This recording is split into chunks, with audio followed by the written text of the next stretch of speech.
Gotta wait for it.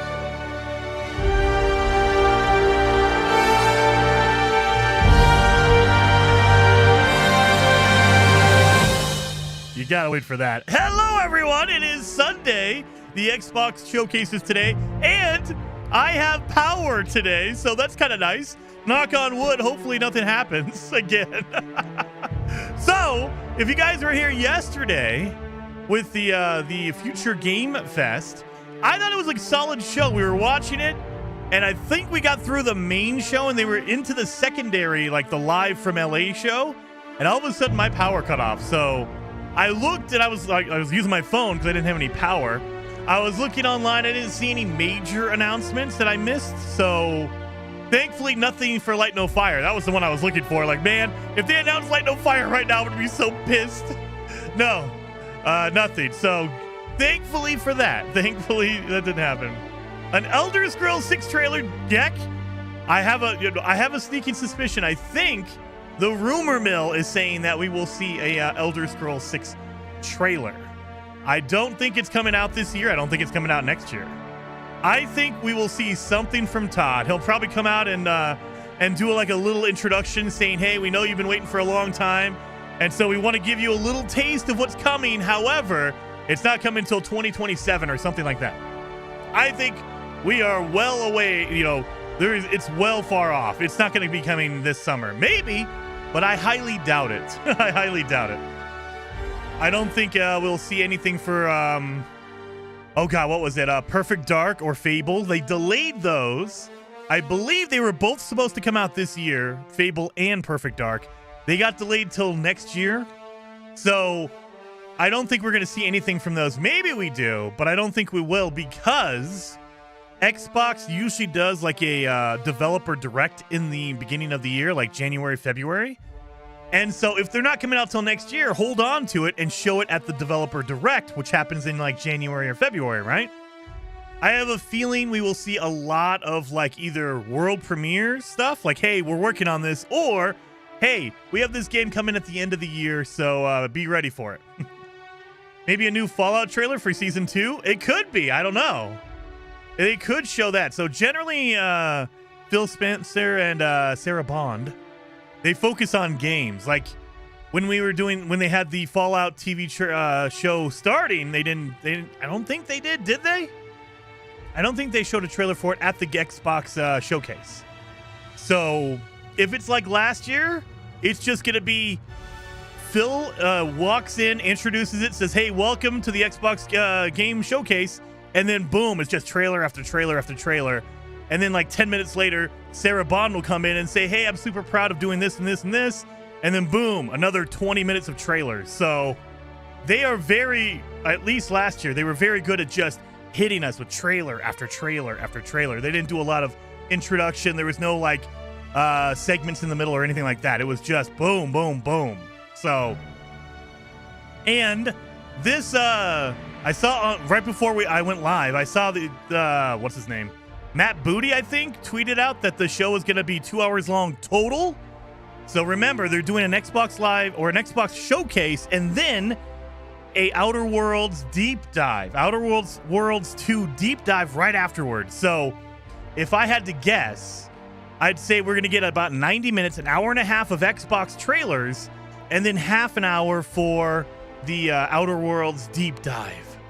But it's supposed to be a 2 hour total show. So 2 hours total. I wonder if we'll get a surprise Game Pass on the day game announcement and release, dude. Orna? I hope. So there could be shadow drops here. We could see some games that we've been waiting for. I know a lot of people are waiting for Silksong. A lot of people have been waiting for State of Decay 3. So they've been working on that game for like, I think 8 years before COVID for sure. So at least 5, probably closer to 8 years for State of Decay 3. So who knows what they're doing with State of Decay. I'm hoping to learn more about spacecraft, dude. Starfield. They might announce a DLC that could be in the works because they've been very quiet about it, like an official DLC. What they've been doing is releasing little things on the creation store, the mod store, And I don't know if that counts as a real, like, it's not Shattered Space. Shattered Space was a whole DLC. The Bounty Hunter DLC was on the Creation Store. They just released another one that wasn't even Bethesda. It was someone else, and Bethesda just pimped it out. So I think we're going to get an official DLC announcement for Starfield. Maybe Mind's Eye details? Maybe. I don't know. We saw that at the IO Interactive showcase on Friday night. I'm going to play that game just so you guys don't have to. I'm going to get it because it looks like it's going to be very, very bad, very unfinished. So I'm going to play it that day. What date does it come out? It comes out June 10th, I believe, right? June 10th for Mind's Eye. I will play it that day. What day is that? Thursday or Friday? June 10th is a Tuesday. Well, I guess I'm going to be playing it on Tuesday. So I'll probably do that on Tuesday just because it does not look like it's going to be great. I could be wrong. I have not actually played it myself. So I have no idea. However, everything we've seen so far has been very small, very short, and has not looked great. It hasn't looked terrible. It's technically a game. It just hasn't looked very good. And the fact that they do not want to show it, like no one's getting an early copy as far as I know.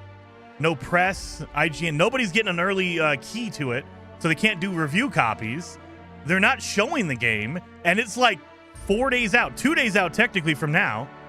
But yeah, they're not showing anything about the game, so it's like, you would think that they'd be ready to go, but it sounds like they are like down to the wire, like they're working 24 hours a day trying to finish this game up until like the last minute. Like, I bet you it'll be almost done on Monday. Like, it's like, holy crap. But yeah, it comes out June 10th, which is Tuesday. So I might be playing some Mind's Eye on Tuesday. Captain Steve, good seeing you in the chat. Hey, Jason, got a few games on my wish list now. Yes, do it, man. There is so much coming out. It's ridiculous. I think this week, officially, Dune comes out in full release, not just early, advanced access. So it's going to go out full on, I think, June 10th as well, so Tuesday. Mind's Eye comes out. I think Stellar Blade comes out. What other games? The Altars comes out this week. There is a ton of games coming, man. There is so many games. 80 gigabyte first date patch midnight? I would not be surprised if you download it and then all of a sudden there's another like 20 or 30 gigabytes to fix it and finish the game. I mean, from everyone I've listened to, everyone I've talked to, that I have, my limited resources, everything I've seen on Mind's Eye, it screams that game is not done. Like, it could be. Maybe they're just doing it in a weird way, but everything points to it's not. Like, they are trying to finish it, and they have a June 10th deadline for some reason. Like, they have to be there on June 10th. I don't know why. Delay that thing a month and finish it. I don't know. Like, it's like they have to be out by June 10th. It's like maybe it's a company deadline. Like, they need to have that money going. I don't know. Ooh. Oh. Anyway, hello, Heather. Good seeing you in the chat. Sorry, I ignored everyone. I was all excited. Hello, Heather. Hello, Old Explorer, OE. Hello, Scar. Thank you for being here, everyone. Watchtower on Starfield is crazy. That's not Dr. Pepper. Oh, don't worry. I have Dr. Peppers. I got Dr. Peppers, but I need some energy because I am tired. So I got a Red Bull sugar-free strawberry apricot. It tastes good. I don't drink these very often, though, so it has a weird kick to it. And the music has put me to sleep. This is the Outer Worlds music.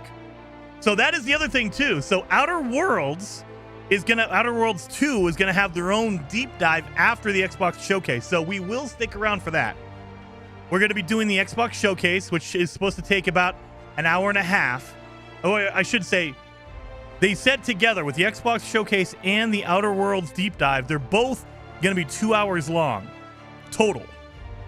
So my assumption is the Xbox Showcase is gonna be an hour and a half, 90 minutes, and then they're gonna have a half an hour for the Outer Worlds Showcase to kind of show off the game and get people excited for it because it's coming out the end of the year. I think it's what, September? I don't know. What is the release date for Outer Worlds? Does anyone know? Let me look. Outer Worlds, is there a release date out there? Outer Worlds 2. It just does not have a release date. It's literally just 2025. They said it's coming this year, so maybe they're going to announce it's coming spring of next year. I don't know. Maybe they're going to delay it too. Andy says, hey, Jason and everyone, be with you shortly. Sorting this stuff out. No worries. We still got 20 minutes before the showcase begins, so don't worry about that. Let me see if I can get this thing going here. There we go. So we have the showcase going here. So we have that. So they're just, we got 20 minutes, 19 minutes until they're here. We just have some, I think it's Fallout fishing going on here. Maybe they're going to go in through some Fallout 76 stuff. So in general, Xbox will show off. They'll talk about Elder Scrolls Online. They'll announce some new DLC for Elder Scrolls Online. They'll do Fallout 76. What other games do they have coming out like shortly? I don't know. Other than Outer Worlds, I can't remember what else. This whole week has been a blur. I can't remember what an Xbox has announced. Well, maybe not the Game Awards for Light No Fire. Maybe. I don't know. At this point, it's been almost 2 years. If you were going to wait 2 years, why even do that, Sean Murray? You could have had us just going. Oh, yeah, the fishing in Fallout 76 is just plain awful. Is it? I have not played it, so I don't know, Ken. I have no idea. What kind of weird technical glitches will we see today?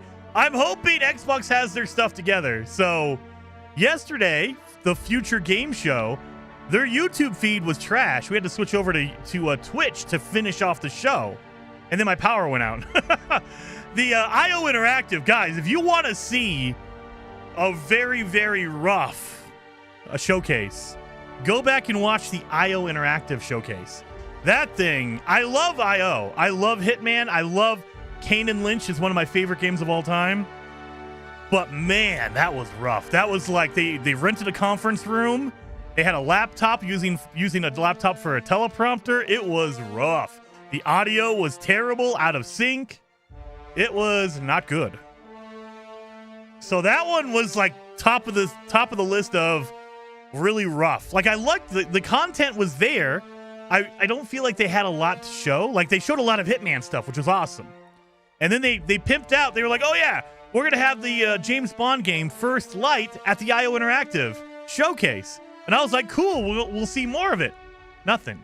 They literally just showed the same trailer we saw at State of Play, and that's it. They gave us a, hey, if everyone pre-orders the game, we have milestones for every 100,000 or whatever pre-orders. We'll have things unlock. Okay. And then they showed Mind's Eye, which is like the first time I've actually seen in depth on that game. For whatever reason, they were releasing like 30 seconds little like teasers for it for like the last 2 months. And now all of a sudden we get gameplay, we get trailers. I was like, what the hell? 4 days before you want to do this? That's kind of crazy. Yep, we did see them play poker, and it was definitely not rehearsed. So that was like really, really, really awkward. Gex says, Robert, or Ken. Well, it sure does look like it does need in this video screen. Oh, the fishing. Yeah, it does. It does look very calm and relaxing, the fishing in here. Every host was drunk too. Yes, dude, Vice. That was the funniest thing. I don't think the hostess, I can't remember her name. I apologize. But the hostess for the IO Interactive showcase, she was on the ball ready to go. No one else was. She was just trying to wrangle people together. Like at the end of the showcase, they were going to have like a question, a Q&A. And she was on stage by herself because everyone else went out to the bar to drink. Like literally, legitimately, they cut to her and she was asking like, where are they? Can you bring them back in here? Are they at the bar? And we had like 6 minutes of them trying to get all the people back on stage so they can do their Q&A. I was like, oh my God, that was bad. Brittany with an I. Well, Brittany did a good job. She did as good as she could do with what she had. I mean, she had a teleprompter. sound, audio stuff going on. People just walking off stage for no reason. Like I think it's the CEO of IO Interactive. He literally walked off and then walked back. He's like, "Oh yeah, I forgot. I have to come back." It's like, what is going on? It was a train wreck. They made it through, but it was very rough. It was very rough. Like, I was like, woof, man. Their feed before the showcase even started, they started their live feed, then they restarted it, and then they ended the YouTube stream, restarted that one, and restarted the timer. They were, I think, 15 minutes late for their own showcase. It was fun. Byron says, yeah, you would think that with all the money they had, these showcases would be out of the world and not hold anything back. You would think. I mean, it costs a lot and it takes a lot of time, but at minimum, you do a rehearsal. You do an hour before, the day before, whatever. You do a dry run of everything to make sure everything's working. All the sound is great. I don't think they did any of that. You get the guys on stage to practice. Hey, what are you going to say during this video? Because they were doing a whole gameplay segment of the poker. The guys didn't know what to do, and it's like the first time they've ever seen the video. I was like, you guys should have rehearsed this for sure. Like, that's what you do. You rehearse it. If it's really rough, you rehearse it 2 or 3 times. It sounds like they didn't do anything. They were just, all right, we're good. We got a laptop. We got our teleprompter. We're good. The Age of BlizzCon super release event ended a while ago. Did it? I have no idea. I'm so, like, back and forth. Why are the rods and reels upside down? Oh, because that's how traditionally people see a fishing rod. They don't flip it up to reel it in. Most people aren't going to go out there. They're not super duper fishers. So they're not out there hardcore fishing. So it's going to be the traditional reel underneath the pole. That's what you have to do. So it's the same thing for like a lot of gun reloads. You'll see their the mag is going to come in differently. So if you're really tough, like if you really know your stuff about guns, you'll be like, that's crazy. It's the same thing for most things. Maybe we get a release date for Star Citizen. Nope. Never. It'll be like 2077 for Star Citizen for sure. They got to keep that thing going, man. Microtransaction the crap out of that thing. What have they made? Like $1 billion off that? And they haven't even put out a game yet over the last decade? Like, they put out, it's playable, but it's not like finished still. Jason, you are wrong. They're fishing correctly. No, you usually have to reel on top. That way you can pull it in. That's what you want to do. Reel on top. Star Citizen will be in 20 never. Yeah, they will release it in 20 never. So we got about 12 minutes. 12 minutes. Wyatt, thank you for becoming a member on the channel. You're now a fellow traveler, Wyatt. I appreciate you. So we have about 12 minutes before the show starts. I think we're going to see the new Halo game, whatever that is.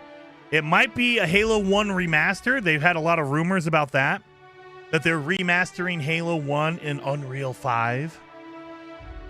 So we might see that, or I think it's maybe even a teaser trailer for like Halo Infinite Plus or whatever they call it. Halo Beyond.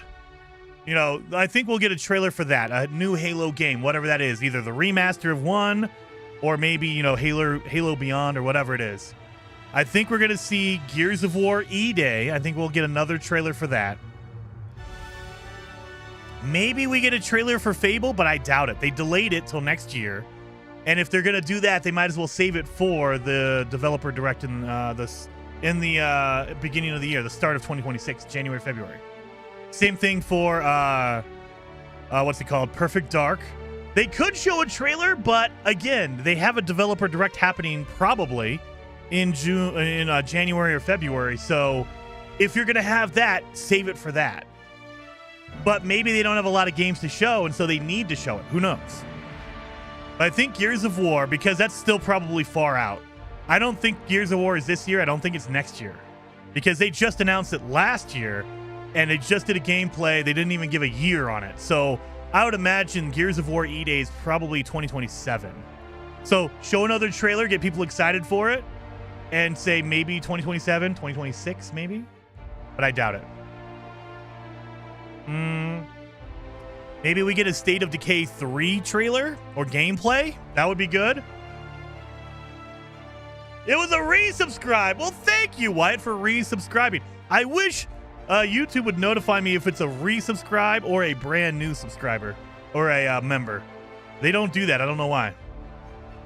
Andy says, Jason, No Man's Sky save files is safe again? I don't even know. I haven't even jumped in yet.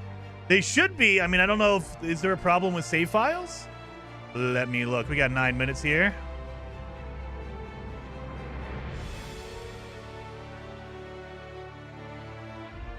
Bum, bum, bum. Let's see. In the past week, do we have any save data gone?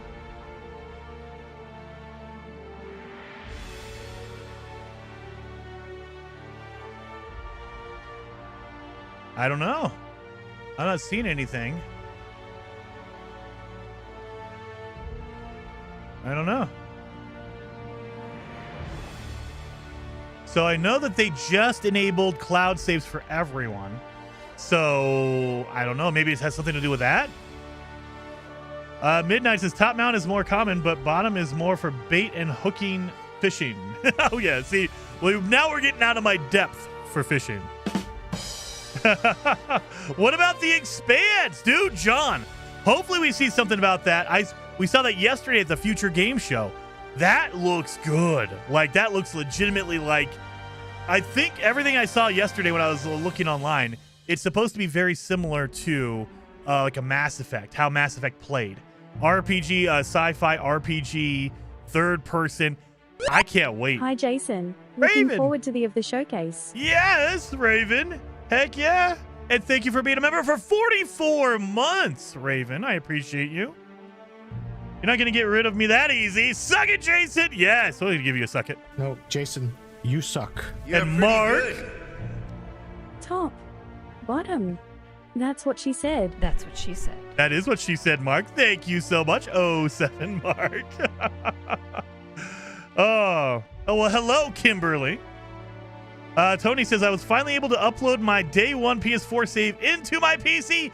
Nice. Very awesome. And, Tony, if you have a PS4 and you're going to PS5, you can enable the save, cloud saves, upload it to the No Man's Sky servers, load up the game on your PS5, and just download your save. So that was really like the easy way to take care of it for a lot of PS5, because I know a lot of PS4 saves weren't transferring over to PS5. So that's a way to get around it as well. Andy says, I will admit these reels, if modern, are more fishy reels, but they were original type. I don't know. I know that I've always been told reel on top when you're reeling in. Like if you just cast out, you can let the reel sit on the bottom. But if you're reeling in, you put it up top. You have to reel it in up top because you get more pull because the way the angle of the line is. But I have no idea. It's been a while since I've gone fishing. We got some fighting going on in the background. I see something going on back there. Wonder, do they have sound for this? They do have sound for this.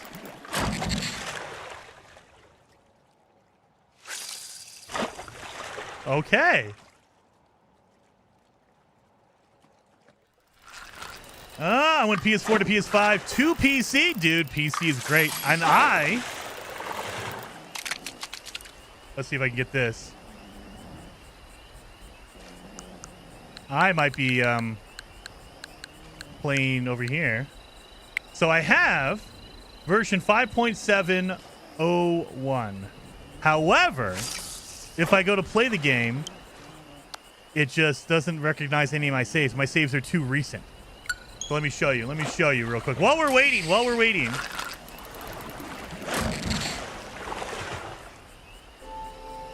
for this. So if I go in here, I uploaded my save for my PC. It should be the same save. However, download required. Save is from a more recent version of No Man's Sky. I don't understand. Like, I don't understand. For whatever reason, it's not technically beacons. For whatever reason, it's still not there. So it says it's on beacons. If I go back here, it says it's version 5.7. But for whatever reason, it's not recognizing my save. So I don't know. I don't know. So I don't know. I don't know what's going on over there. Jason, the rod you also use makes a difference. Spinning type rod. The spine on the top is bait casting. Rod on the spine is the bottom. Are you sure? I have no idea. I just go fishing, and I grab whatever fish I can get. 5.7.1 is newer than 5.7.01. I guess, but I mean, I haven't, like, if you looked at that, I uploaded my save on the day it released. Like, I haven't uploaded since the most recent patch. So it should be the same version. Like, if No Man's Sky Beacons is on Nintendo Switch, that's the version I was playing on my PC. So I don't know. I have no idea. Nintendo's being weird. I don't know. So I'm guessing we're going to see another update for the Nintendo Switch version of No Man's Sky. It sounds like me at the bar. Whatever I can, exactly. Whatever I can get. I don't do any deep sea fishing or anything like that. I do like Colorado fishing. We have trout here and that kind of stuff. We have smaller. We have salmon. We don't have like big like lunker fish. Yep, worked fishing hunting store for 25 years. Been doing it for over 50. Dang, OE. Well, if I go fishing up in Canada, I'm gonna find you, man. All right, so I think we're gonna get a Halo trailer. This is all speculation. We don't know. I think we're gonna get a Halo trailer. I think we're gonna get a Gears of War E-Day trailer. What else do we? I mean, we're gonna get the Elder Scrolls Online. They're gonna do that. We're gonna get the DLC for Elder Scrolls Online. We're gonna get the Fallout 76. They're gonna do like a trailer for that. Like, oh, we have fishing now, and these are our plans for the fall or whatever.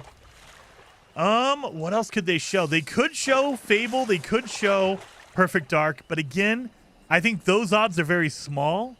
Simply because if it's next year, they're gonna wait and do it at the developer direct in January or February. So what else could maybe Clockwork? Maybe we'll see some Clockwork. I'm hoping for that, but we haven't seen anything about it in a long time. State of Decay 3, yeah, I think that might show up. The big rumor is that they're gonna show State of Decay 3 and it's gonna release the end of this year. I don't know if that's true.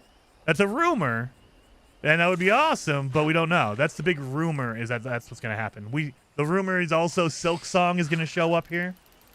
Maybe, if you guys are long time Xbox fans, maybe they'll get Platinum Games to come on the stage and show off Scalebound.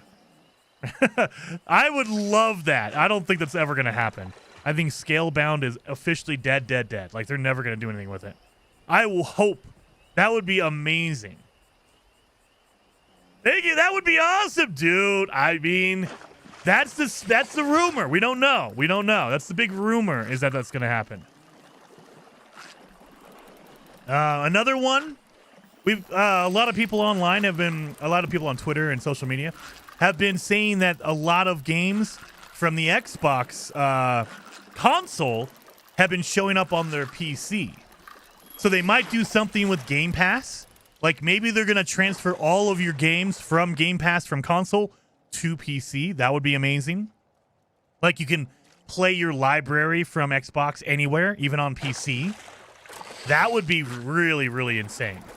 Because there's a lot of games that only came out on Xbox. And I have, like my library on Xbox console, I have tons of stuff from the 360, the original Xbox. And they don't work on the PC version. So you have to literally hold on to your console. If they can transfer all of those games to PC, like if I have my entire library from Xbox on my PC, that would be insanely good. I play some original Splinter Cell, man. WoW on console? Maybe, I don't know. I like the idea of that, but any kind of an MMO, it never feels quite right on a controller. Oh, here we go. We're going to start off, I'm going to guess. We're going to start off with Halo.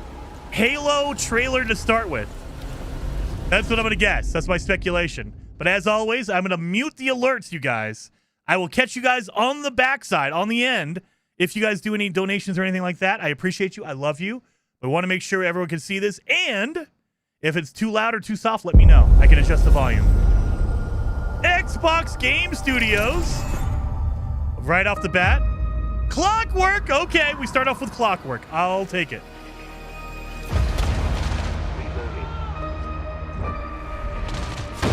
Never mind. This is Outer Worlds.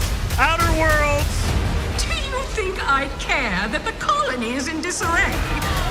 We didn't come to Arcadia. I thought it was Clockwork. It has the same kind of steampunk kind of look to it. To spread freedom and liberate This is Outer Worlds. for profit. But this pesky Earth Directorate agent is mucking things up. They're not alone in doing so. And they think they can just choose how things play out. They could stop us from stealing the Protectorate's brainwashing technology, which we need to improve our market share. What if this stranger aligned with the Order and that world computer of theirs? That could be the key to closing the rifts that threaten the colonies. So, you see why this menace must be wiped from the face of existence. Or, better yet, brought to our side through the power of capitalism. Oh, yeah. Now, let's get out there and buy our way to victory. Yes. Okay. So they're going to have a deep dive showcase after the Xbox showcase. I don't know why they're starting their showcase off with a trailer for this game. We're going to see a lot more than like an hour and a half. But hey, I'll take it. It looks good. Every last bit that I save is intended for you.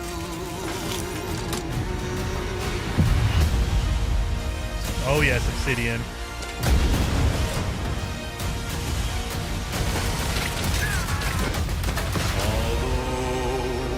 The cost may be high. Whoa. What? Day, I know you'll be mine. Someday perhaps I'll own two. For now I'll take one that's brand new. 'Cause I'm yearning and burning for you. All right. They had to fill the empty space. An adventure made for capitalism October. by capitalism. Inflate our impressions and egos by staying tuned after the showcase. Okay, October 29th. It's coming out October. Well, hello, Jedi Knight. World premiere. Oh, never mind. Sorry. I didn't mean to interrupt him. Babe, what's wrong? I'm sorry. I've just been so depressed lately. You know, it would fix everything. Humanzapro. What?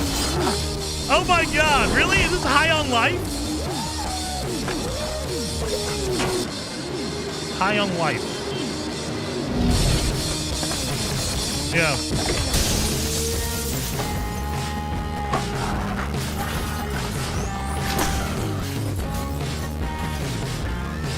Okay. We'll be high on life 2.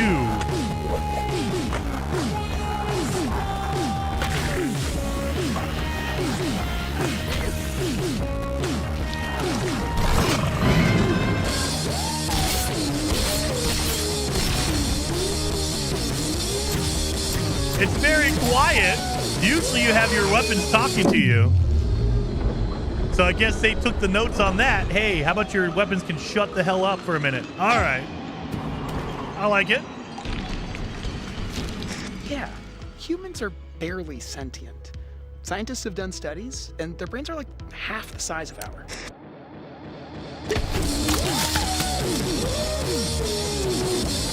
I don't like new. There you go. Coming this winter,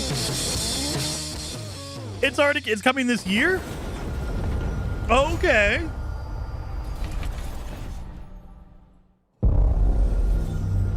World premiere. I almost said it. I forgot. They have their own guy.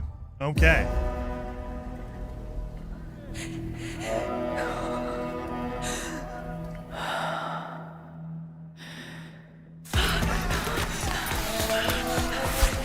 What is this?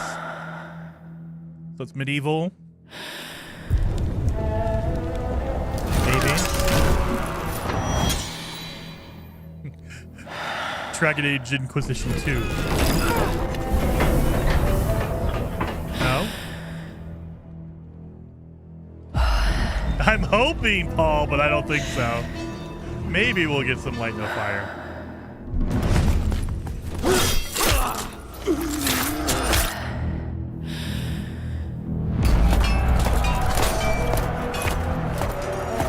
What game is this?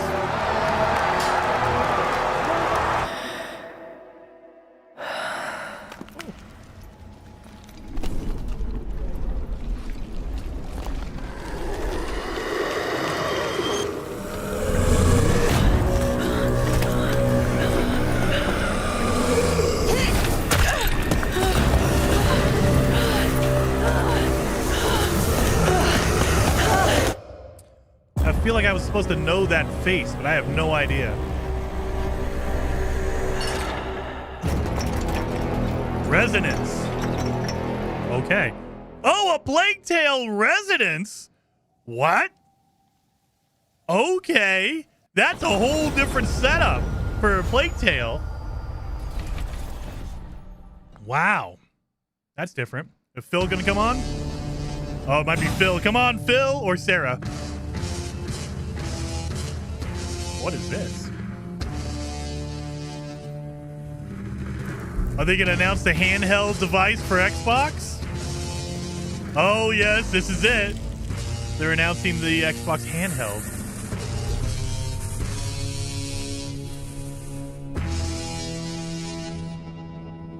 Here we go. Really? Okay.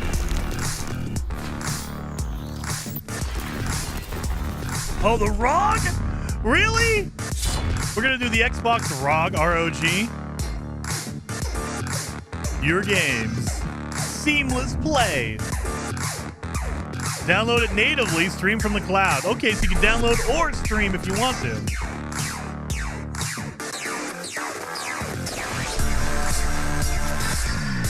Okay, so they're doing their own PlayStation Portal. Freedom of Windows. Power of Xbox. I don't know if the Windows is a selling point, but okay.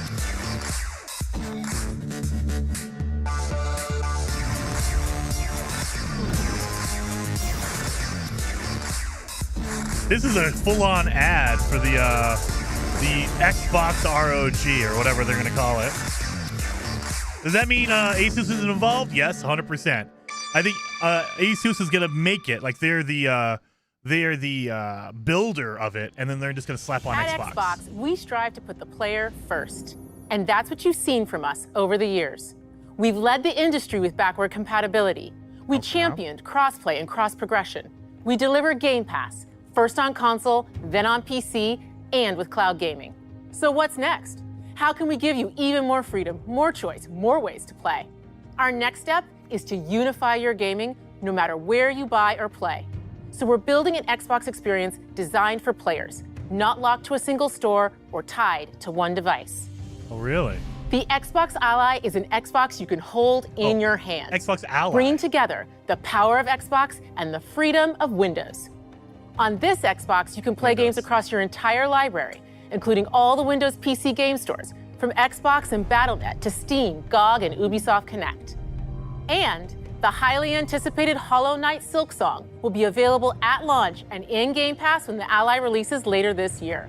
In fact, every new game you see in today's show will be playable on the Xbox Ally. Okay. We have always wanted you to have the unique experience of Xbox on any screen. That's why we're investing in Xbox Play Anywhere. Whether you're playing on console, PC, smart TV, or any Windows handheld like the new Xbox Ally, the Xbox experience roams with you. Your library, progression, friends, and achievements. There are over 1,000 Xbox Play Anywhere games on Xbox today. And every new game you see in today's show, from our partners and our studios, is Xbox Play Anywhere. And because it's Xbox, you can always have access to Game Pass with a diverse lineup of games from the biggest franchises to critically acclaimed indie hits. This is the freedom we believe players should have. Any game, anywhere. And we are giving it our all every day to make this vision real. There you go. But it all comes back to the games. From Dead to Rights on the original Xbox to Armored Core 6, our relationship with Bandai Namco Entertainment has stood the test of time. We both believe in bringing amazing experiences to players around the world. Are we announcing and Dead their to next Rights? game does exactly that. From Rebel Wolves Studio, this is a story-rich action RPG steeped in dark fantasy that I can't wait for you to explore. Thank you, and enjoy the rest of the show. I think she just subtly announced Silksong. She said it's coming out the end of the year with the Xbox Ally. Really? She just announced it. We're gonna get a trailer?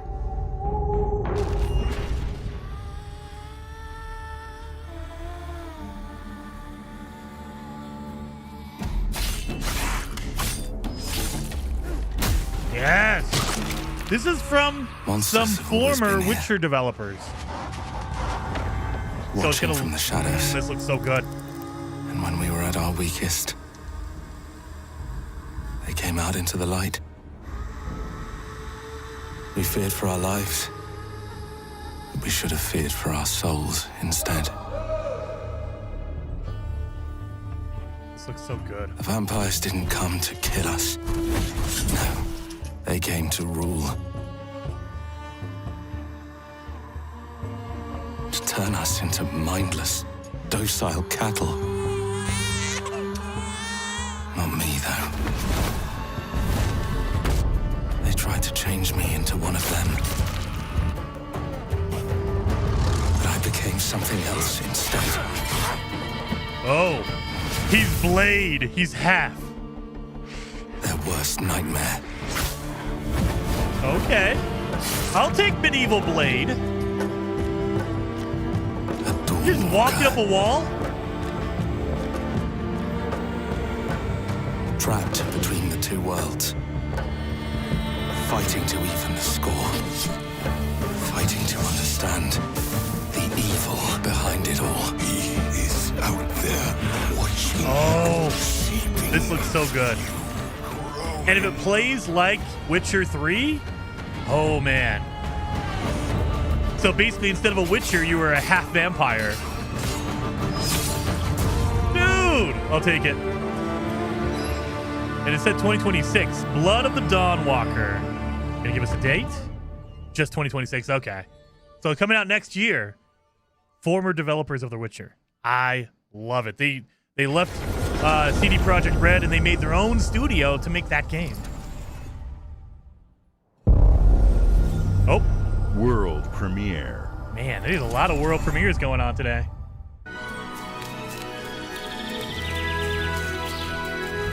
This a Lego game? What? Nintendo's calling Phil Spencer right now. You can't have green pipes. Wait a minute. Is this Meat Boy? Is this a 3D Meat Boy?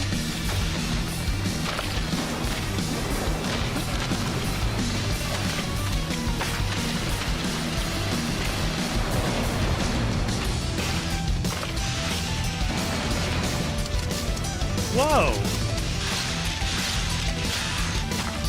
Gross.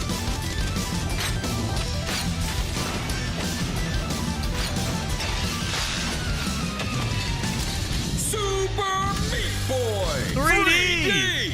Whoa! 3D Meat Boy. Okay. Day one on Game Pass. Oh, Xbox Game Studios, so it's going to be an Xbox studio game. Gears of War? No, what is this? Oh! Oh, okay, Ninja Gaiden. Yakumo. You're a wanted criminal now. Platinum? I'll kill the Dark Dragon myself. It's my mission. Are they my making... duty as a Raven Ninja.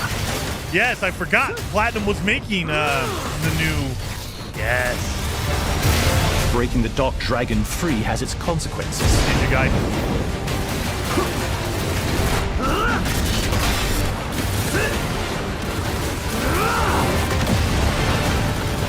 I forgot Platinum was doing that. Oh, man. This is it. Sayori. Ryu, there's something I need your help with.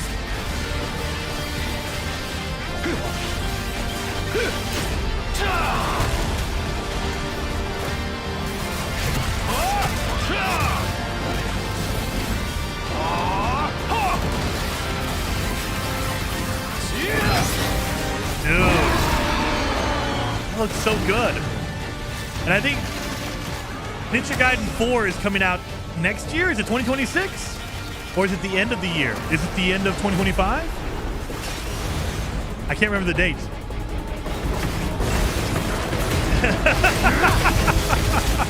At least the show's working so far. Midnight, it's all good.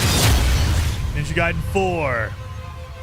I can't remember. Is it next year? 2026? No, October 2025. My God. Okay, I forgot about Ninja Gaiden coming out at the end of the year. I'll take it. I'll take it. I will get destroyed on it, but I'll take it. Oh, Bethesda? Okay. Oh, really? Are we announcing DLC for Indiana Jones?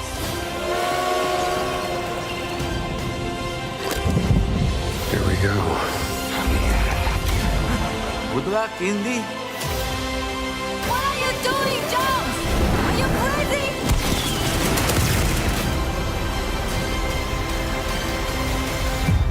Is it just a trailer for a game? Oh, a new adventure. Okay, I was going to say, is it just a trailer for a game? Okay, no.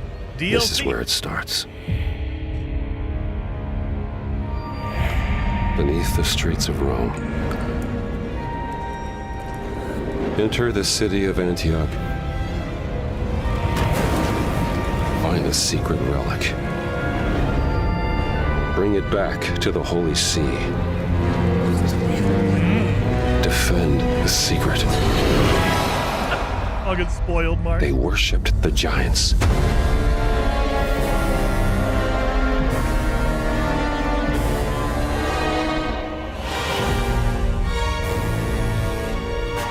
The Order of Giants. Okay. We got DLC coming already. September? Dude. Machine Games is kicking butt so hard on Indiana Jones. That's freaking awesome. Okay. Well, heck yeah. Ooh. World premiere. Dude, Xbox is killing it so far. We're only 18 minutes in. はるか昔この国に輪廻の獣が現れ Kevin, た absolutely.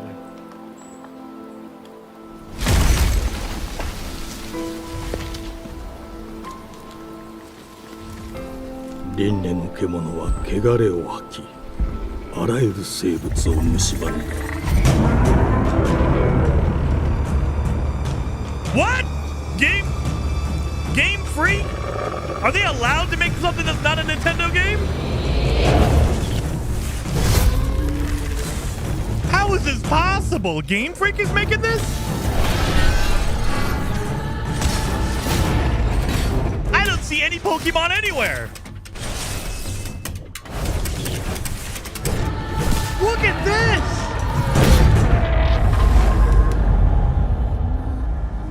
What?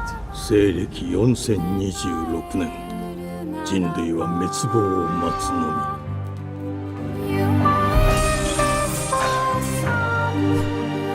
This looks amazing.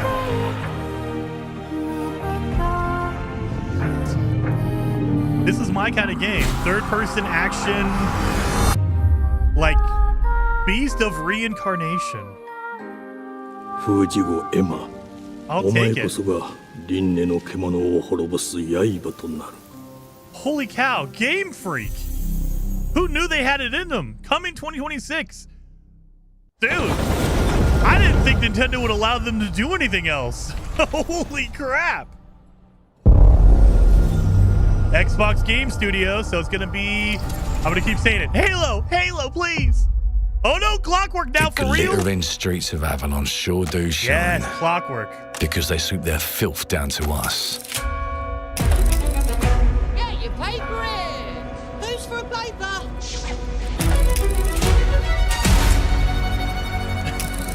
It has an Outer Worlds feel to it, except for it's way more retro. Used to playing in the mud.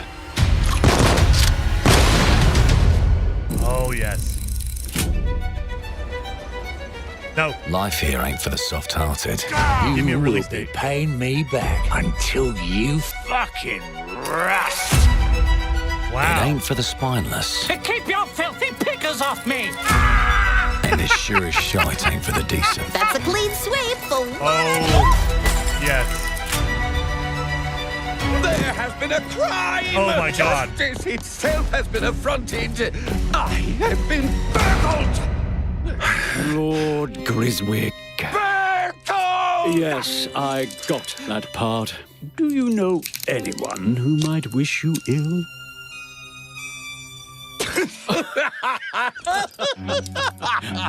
Everyone. We can't arrest and question everyone.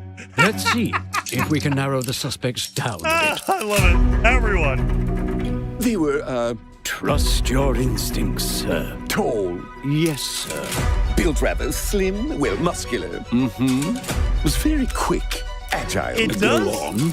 It does have a little bit of I see. Quite fashionable. of some Bioshock That's in the it. fiend who robbed me. Maybe it's like a Bioshock got my cross good with side Outer this time. Worlds. Breaking in is the easy part. What the? Your brandy, sir. Getting away with it is the real trick. These candlesticks ain't gold. Worthless and dull, just like you. Nah, I have a customer. How can I help you? I'd rather talk to you, Errol. Sounds like I'll get a better deal. You talk to me first. This looks and like him gameplay. Never. Got it? Uncle's a bit touchy, ain't he, Errol? Touchy? I say I'm touchy! There. Anything else you'd care to say to Errol? It's a little bit rough, Brains. but it's gameplay. If I hadn't seen it with my own eyes, I wouldn't have believed it. Round here, it's all sharp edges, empty pockets, and blood on the cobbles. Goodbye, Silas. No! I'll hurt you, you fucking meatsack! I'll leave you with a pissing pan of peaches! You'd either got a gang at your back, or a knife in it. We're family here. Family takes care of its own. Can't put a price on that, can you? Them's in charge. They don't keep order. They keep power. Take this thing into the crucible and melt it. Wow. They just want us beaten, broken, and too scared to fight back. I don't want to kill him! That's why it pays to be clever and well-armed.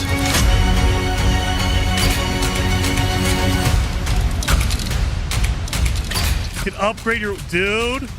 Let's go. First-person shooter. You can upgrade your weapons. This looks so damn good. Don't get cocky. They've got a weapon far worse. Time. And there's also time travel. And if they can rewrite history, they can rewrite us. But look who just found Mummy's keys. Now I can fiddle with time. Dude. Put the bullet back in the barrel. Bring the chaos to a crawl. Take a mistake and make it like it never happened. We can change the world This as we looks know it. so good. One choice at a time. And I can even go back and change the past to change the future. And let me tell ya, the hunters don't like it when the rabbits got the gun.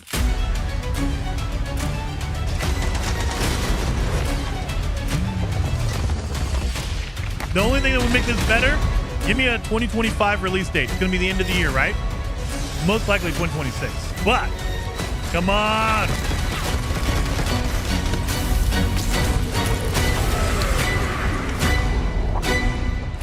That is awesome.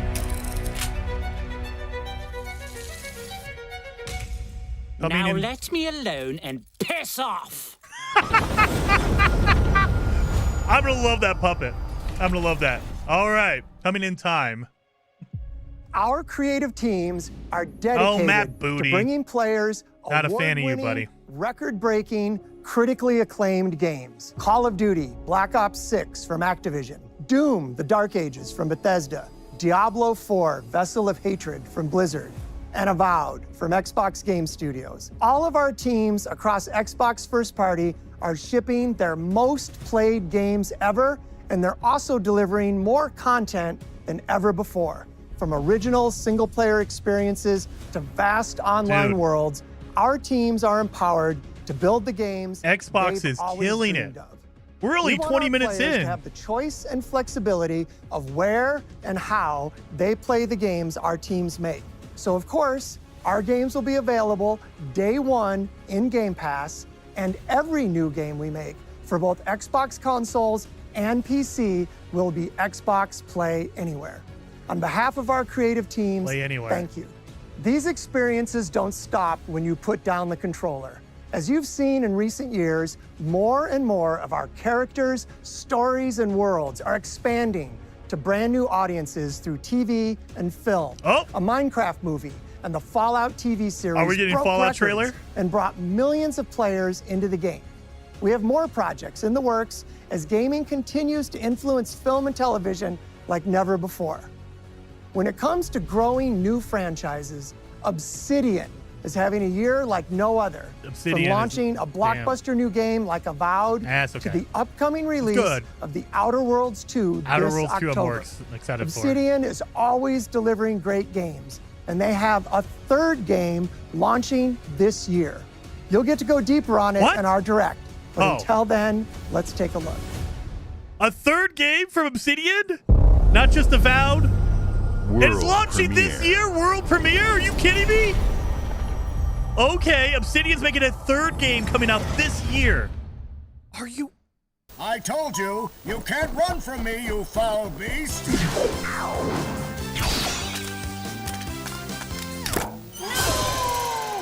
With new flexible legs, the yoke girth action figure can ride anything. Breaking news. There's been an explosion at Brook Hollow Park. Chaos descended on a ceremony commemorating the 2-year anniversary of when 4 teenagers were miniaturized against their will. Are they launching a fight for their survival a new in the version? backyard of a deranged scientist? Formerly evil company Ominent Practical Technologies. Is it going to be Grounded 2? Dedicate a statue of the 4 teenagers, fast food science robot Burgle, and Dr. Tully when an explosion erupted. Dr. Tully and the teenagers' current whereabouts are also unknown. Is it going to be Grounded 2? And it's going to be early access. It'll launch this year in early access. You gotta keep them separated. You gonna play some Offspring? I'll jam that.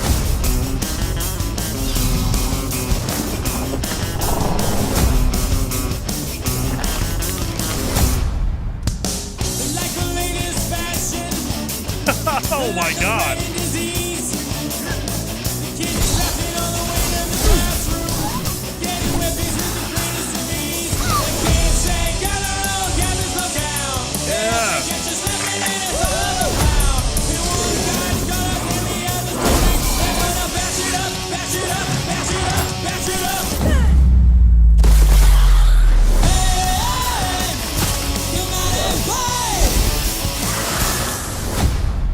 Grounded 2.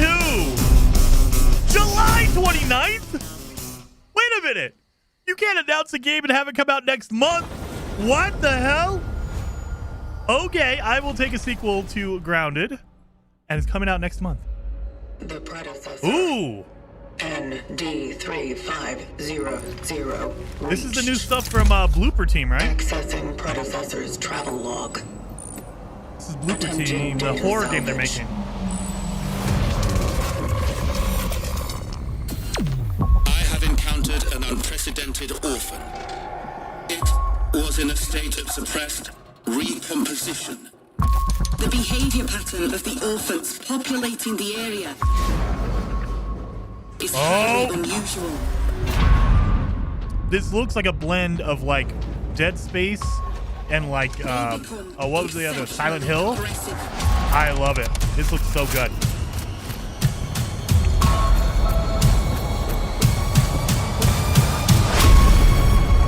It is highly recommended to proceed with caution.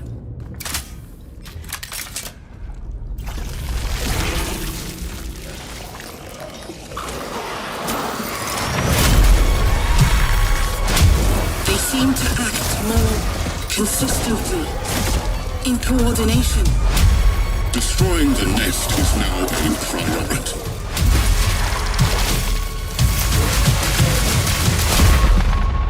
Such is our calling. We're getting a release date? Such is our calling. Fall 2025. Dude.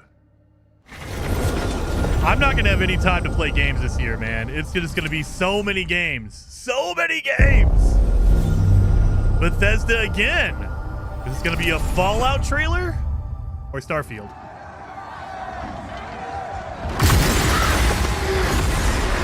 What is this?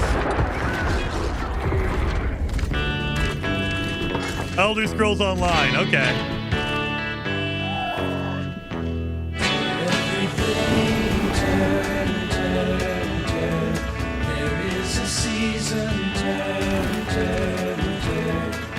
Microsoft is going to kill this stream, but I don't care. It's so good.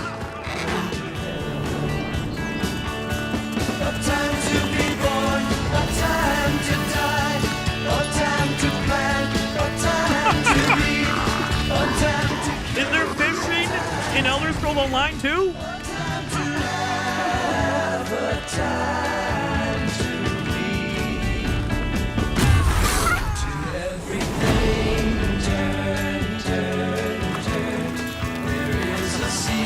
Halloween? Christmas?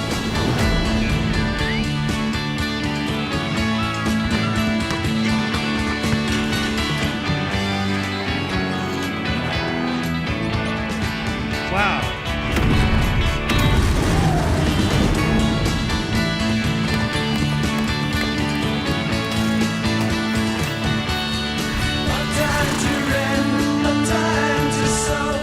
Xbox is killing it. Like, this has been the best showcase we've seen so far. This is insanely good.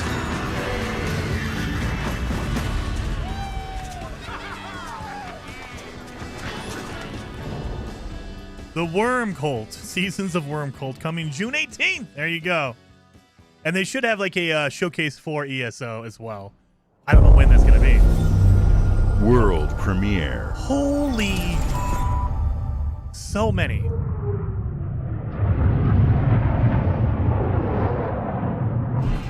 Mayday! Mayday! Code 1 to mission control. We're falling!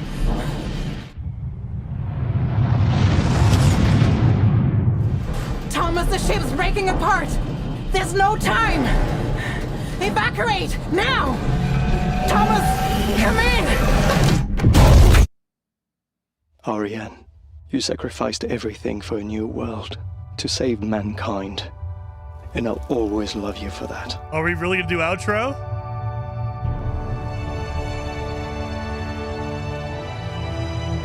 We are. Just pump up the music, man. Just watch it now. I'm sure this stream is gonna get taken off really quick.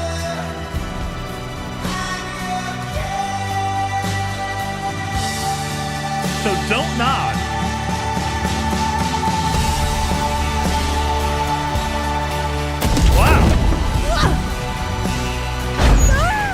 is a different art style than Dotnod usually uses. Okay.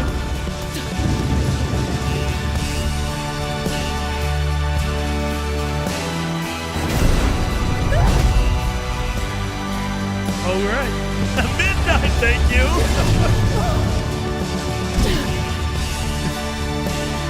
Oh, no. I appreciate you, Midnight. I mean, mostly, like, YouTube is going to remove this stream from being the VOD. Thomas, they're probably going to kill the VOD because of all the music. Ophelion. Yeah. YouTube doesn't like copyright music, so but they might kill the stream after it's done. So watch it now. I don't know if it'll be up later. Oh. You got a monster? Well, you're screwed, sir. European Space Agency. Okay. Wow. Coming 2026. Dude. Xbox is killing it. And 07, thank you, Midnight. I appreciate that. World premiere. How did they save all this and none of it leaked? Welcome to England, Mr. David. I know this must be a shock, having never met your real father, but he left you this hotel in his will. It's been in your family for generations, much like the caretaker. He's a little eccentric. You'll see. Let me welcome you to the Grand. Okay. A hotel famous across the land. Every room used to be in such high demand. Your wish our command here at the Grand. Okay. Well, hello there. It looks like you're about to do some renovations. Would you like some help with that?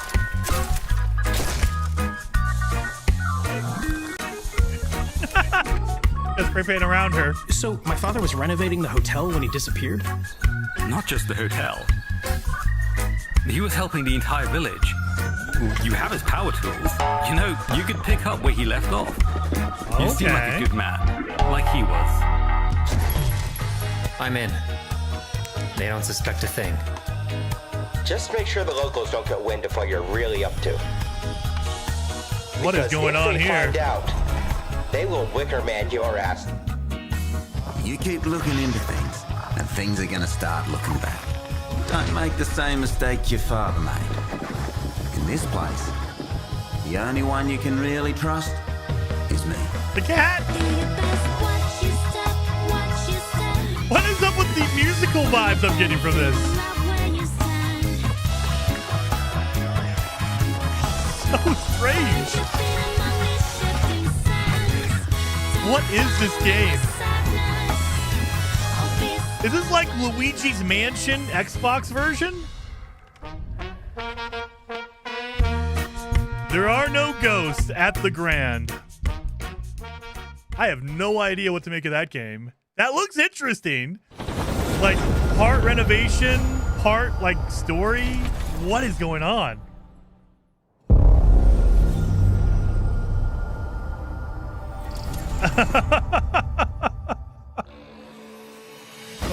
There are as many gods in the world as there are stars in the heavens. And when we need their help, they send us a hero.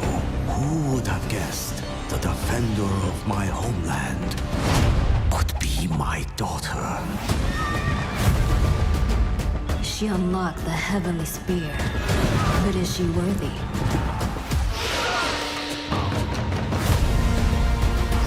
Is this a sim? Yeah, it looks like it's some kind of a sim. What is this?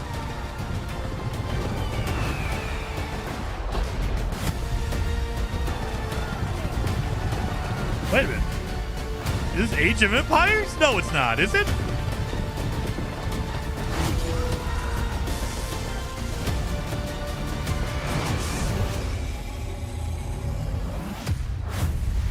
Age of Mythology retold. You can't rule if the heavenly spear is mine. Okay, coming fall 2025. Wow, okay. EVR Studios?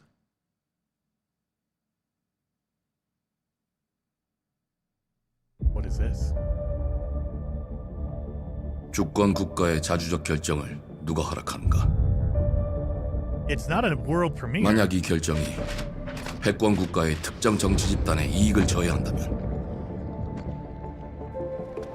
당신의 특정 행동이 대중의 의사결정에 영향을 미칠 수 있으며 반대로 누군가는 당신의 의사결정에 영향을 주려 한다는 것을 인지할 때 자신만의 온전한 입장을 세울 수 있지 않을까? 당신의 입장은 온전한 본인의 판단인가? 그렇게 믿고 있거나 믿고 싶을 뿐.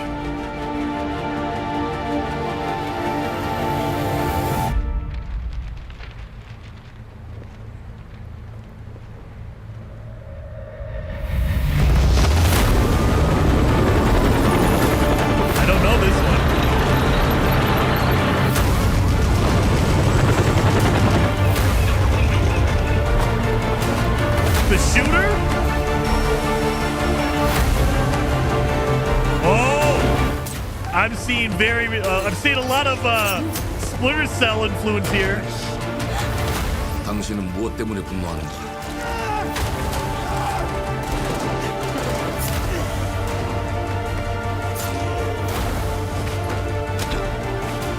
We have a sound. 당신의 분노는 스스로 결정한 것인가?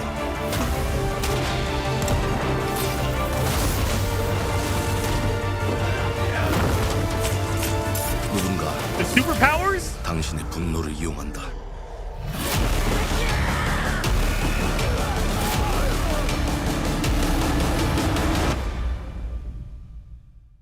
So I saw a sound meter.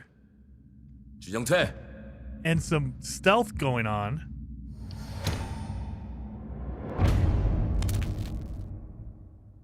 Two hearts. Modang, 2 hearts. Okay. Thank you, Wascally Rabbit. I appreciate all of you guys. You don't have to. I appreciate it always, but don't worry about it. I always go in expecting these things get taken down, or at least get hit with copyright. World premiere. So I can't advertise on it. I appreciate it. World premiere again. Okay. 07. E ora olaiem loite fativi. Novo. Te kemaite mana. Muite unanite waiora. Dia novo tu alibemo iwa lotaname. Ona otalima diefema. This is different. Teonami. So I'm guessing it's a side scroller. Tomatuacalio terali. Yeah, it is. In 2026.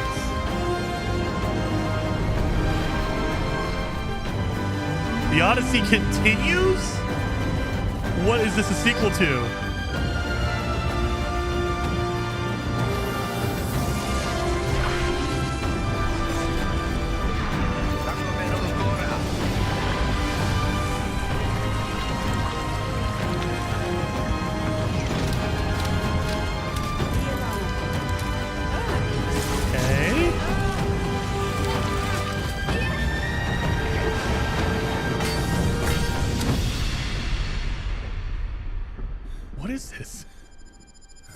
Inside 2? I don't think so. It has very... What is this? We just activate a cat? Planet of Lana! Oh my god, 2. Children of the Leaf. Okay, I'd never played the original Planet of Lana.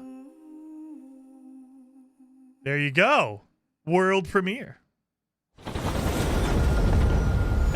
Dude, Fascicle. This is definitely this is what all the other showcases should have been. Bethesda again.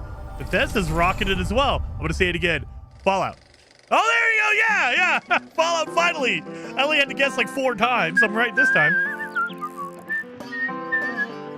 Well, hello there. Beautiful day to relax by the old fishing hole. Wouldn't you say? Oh, fishing update. When it comes to fishing, Appalachia is a land aswim with opportunity. Yes, you'll find fish of all flavors in every walk of waterway, from its mightiest of rivers to its humblest of ponds. Just step up to the bank, cast your line, and when your bobber starts bobbing, reel in the rewards. What do you got on there, Jed? Worms! And how are they biting Worms! See for yourself. Bagging the big fish starts with finding the right tools for the job. There are as many unique combinations of rods, reels, bobbers, and baits as there are fish in the sea. Wow. And when you've caught your fill, pop over to the local tackle shop to swap fish tails.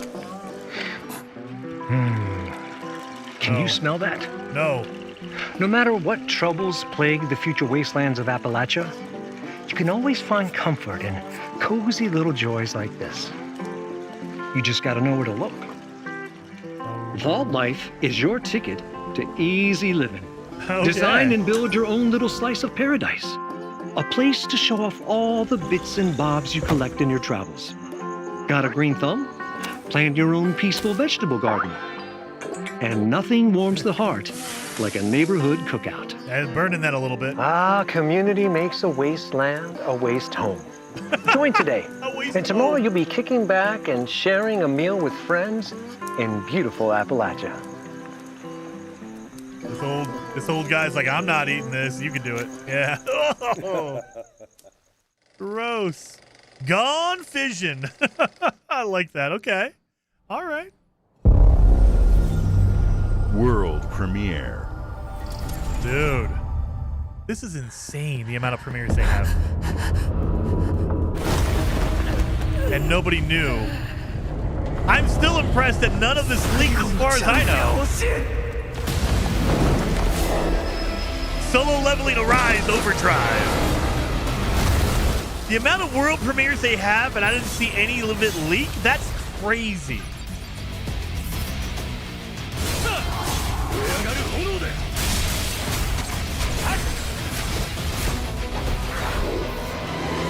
Well, I will say, Matt Booty, he came out, what was it, last year? And he said they wanted more Japanese games on Xbox. It looks like they went out and got them. Too bad they basically shut down Tango, you dumb idiot, Matt Booty. But they went out and got other Japanese games.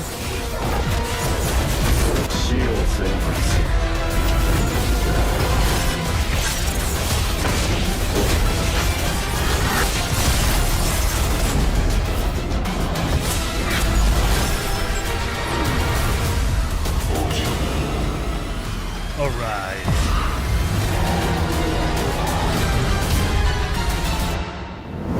Okay. Coming fall 2025. There you are. Heck yeah.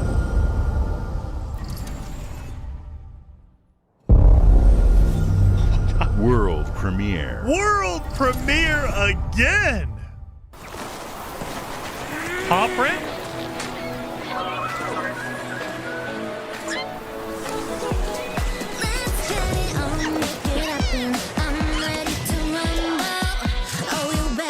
What? Is this a surfing game? Or just sandboarding would be better?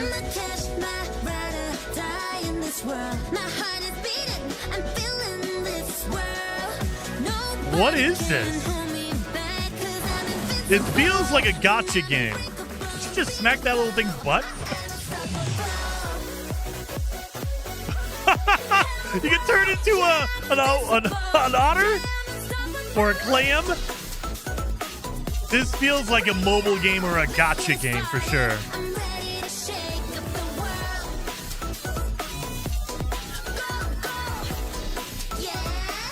Okay.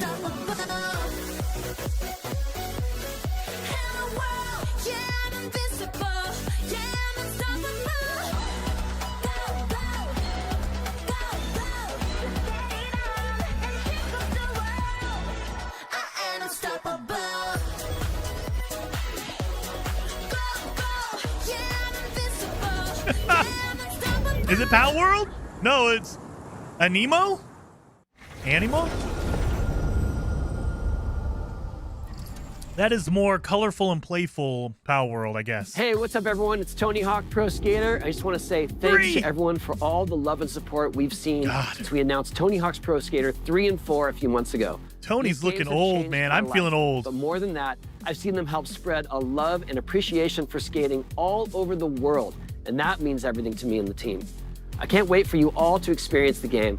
It's been rebuilt with so much care and attention to detail, with some brand new parks, new music, new skaters, and more. And you can enjoy it all with your friends with up to 8 players in multiplayer. Tony Hawk's Pro Skater 3 and 4 officially drops July 11th, and we have a lot more surprises to come. Check out the launch trailer now. Tony's looking stiff, too. I'm sure he's probably like, his body's been broken. Man, I feel old. Dude. When I was a kid, Tony Hawk was the man. And he's still the man, but now he's an old man.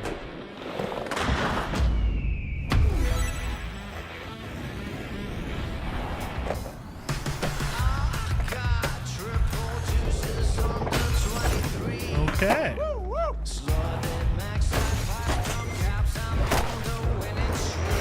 He still boards daily? Dude, I couldn't board now, and he's older than I am. So yeah, more power to him for that. Holy moly, man. But you know his body has to be hurting all the time. For as much as he put his body through in the 90s and probably early 2000s. Oh. Is that Bam Margera? Really? We got Bam in here? Was he in the originals? Yeah, probably. It was Jackass era, so yeah. I bet you Bam was in the original. And Turtles. That's new. I don't remember Turtles being in the originals.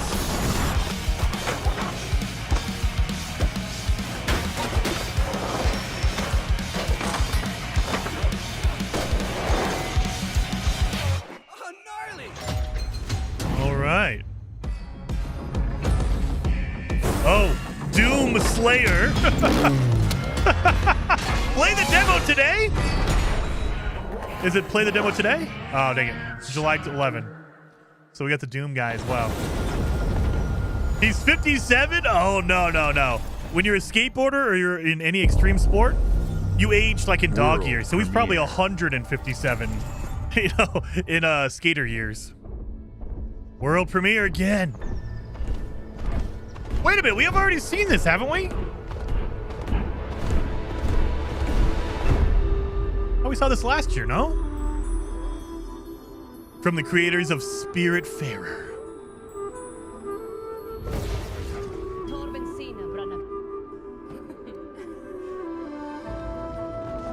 Oh, maybe not. I take it back. Maybe not.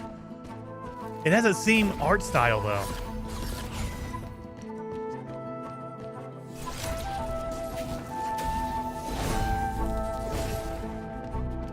Survival horror skateboarding game? Maybe. No, I think just Slayer is just going to be out there like ripping and tearing on the board. Yeah, the demo was for today. Nice. All right, so Tony Hawk Pro Skater 3 and 4, the remaster, the demo's out. Hell yes. Bam in a world of hurt right now? Dude. Well, I don't know about, like socially, but all those old school guys, man. If you were skating back in the 90s and 80s, I think Tony Hawk started out in the 80s, didn't he? He went through the 90s and early 2000s. Their bodies have to be wrecked.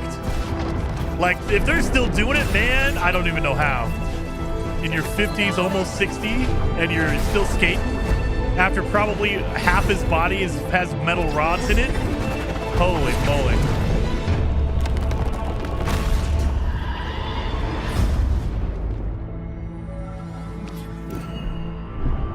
At Fate's End.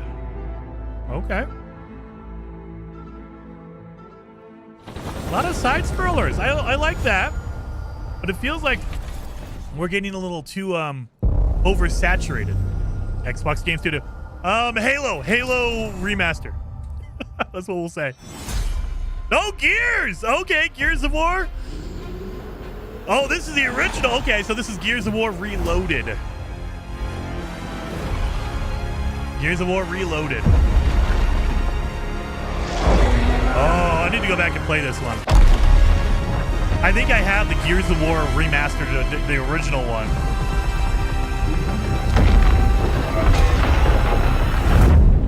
Gears of War is coming to more players than ever before. Oh, dude, that multiplayer is going to be insane. Who decided to show up?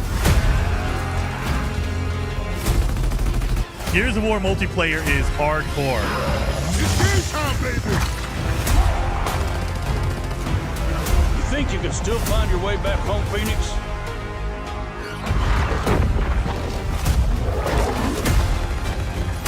Oh, yeah. Looks like they upgraded. 120 FPS in multiplayer. How's your baby? Let's do this. Yeah. Dude. Hammer of Dawn. This is gonna be awesome. Really?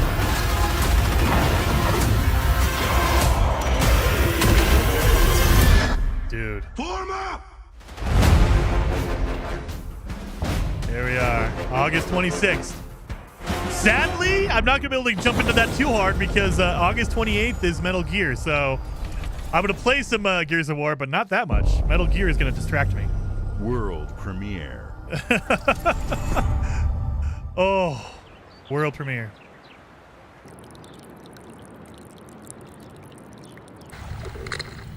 What?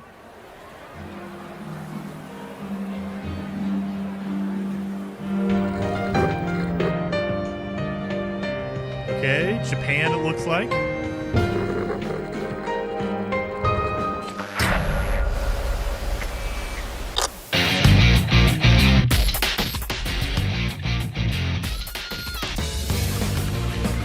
Is this Persona?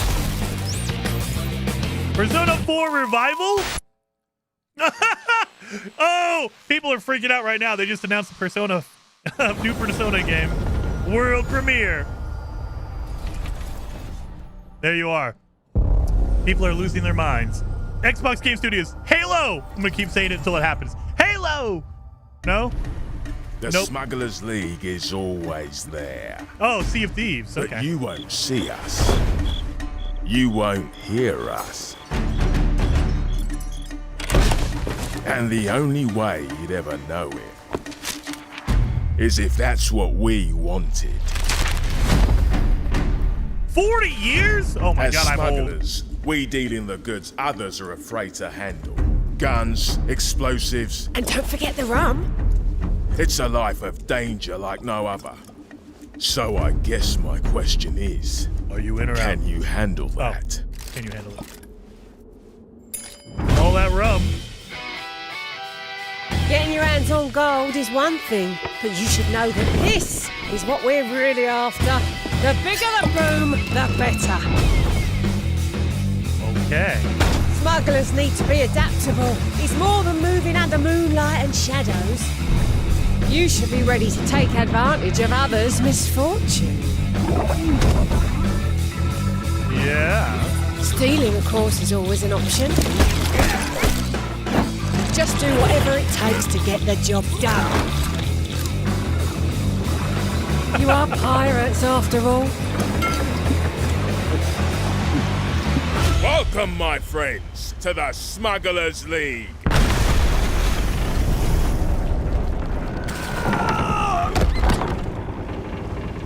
You're paying for that. Smugglers Tide. Coming in August. All right, new season. Awesome. Why is the rum gone? World premiere? Oh my God! World premiere. Oh! He did that! That wasn't even me! What is this? This is ridiculous. Please, come on. Is this Office Space? Oh God! What is this? Quarter up? Is this Invincible the game? Yet? Oh God. No, Dad, not even close.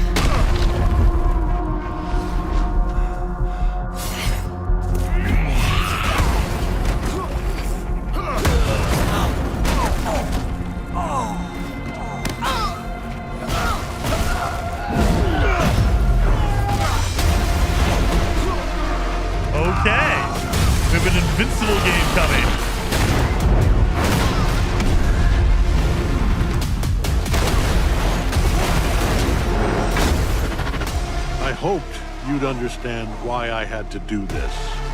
Accept our rule or die.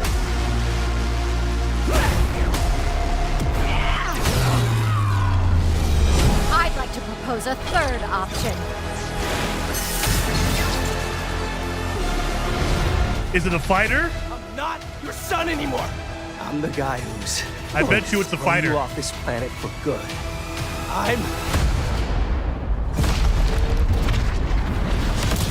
I trusted you! Okay, it is the fighter! Okay. I was wondering, I was like, that's not an open world game. It has to be a fighter or something. There you are. This is over. So Sony is doing a Marvel fighter. Xbox is doing a Invincible fighter. All right, coming through. 3 on 3. Gotcha! Going up. Come here. Need a hand? Might want to look up. See how you like this? It's an army! I am ending you. I see it all now.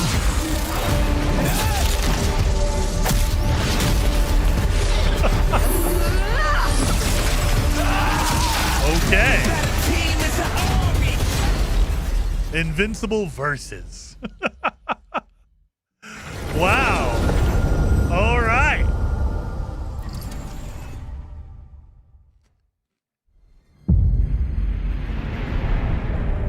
The wait is almost over.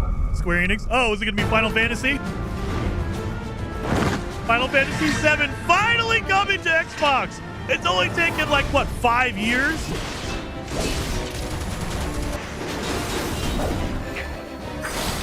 I guess that Sony money didn't pay enough.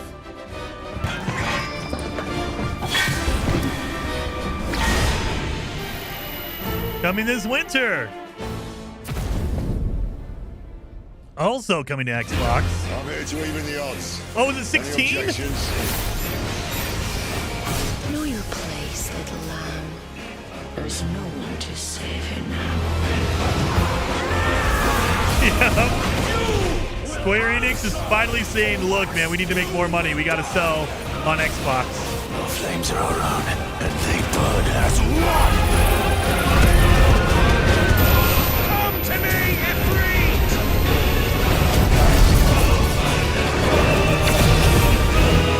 Yeah! Final Fantasy. Palestine cannot endure a second claim upon her being. But she may yet be saved by you. Available today! 16 available today. 7 remake and the sequel, the remake 2 is coming this fall. Okay. World premiere. Xbox. Halo! No, I don't think so, but maybe Halo.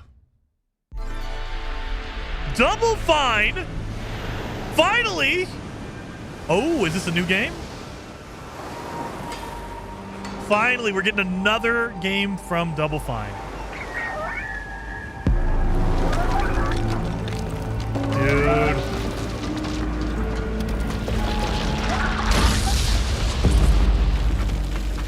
What is this?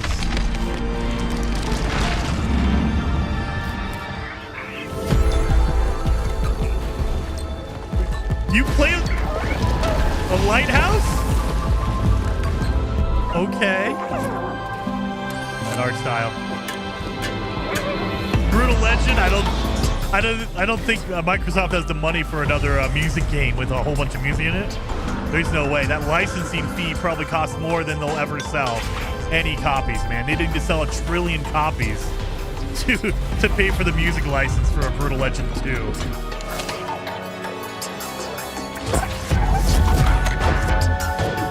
Okay.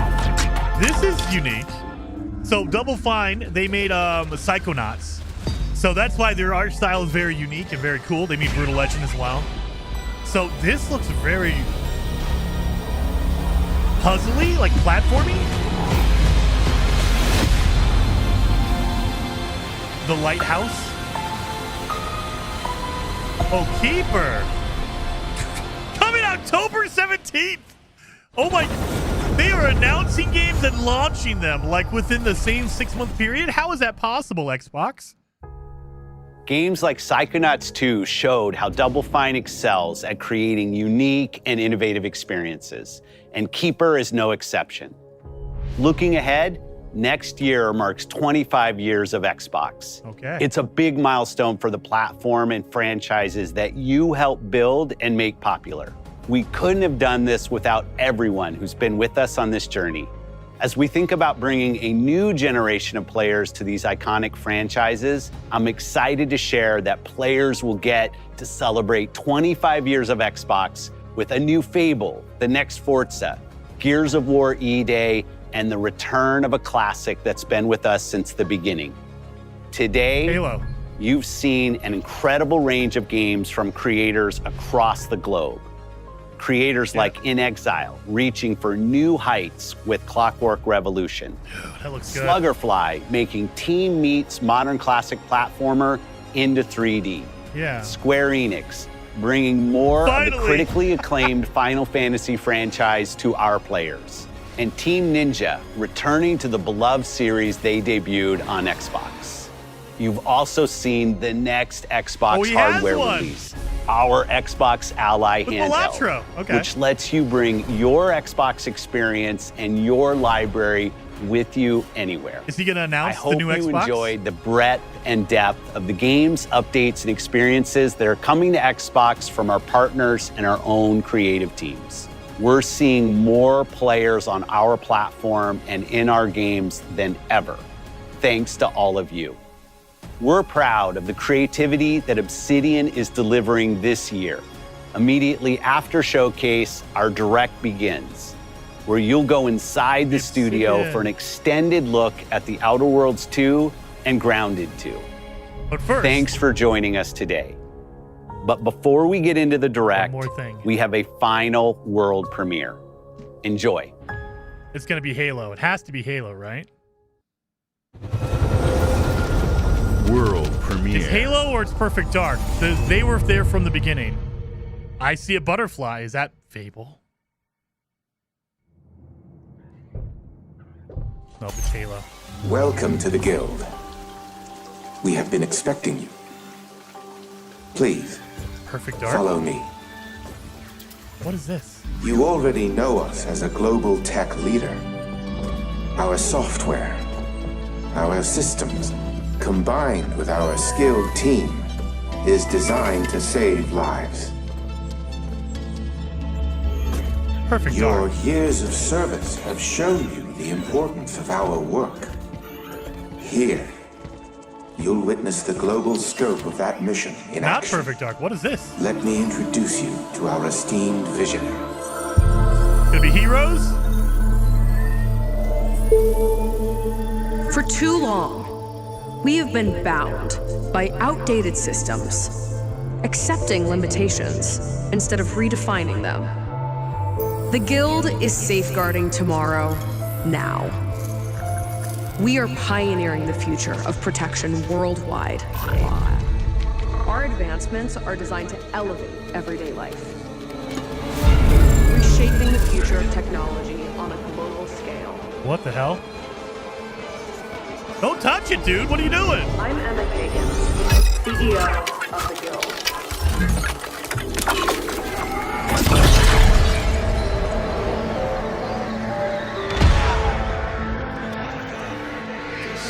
What is this?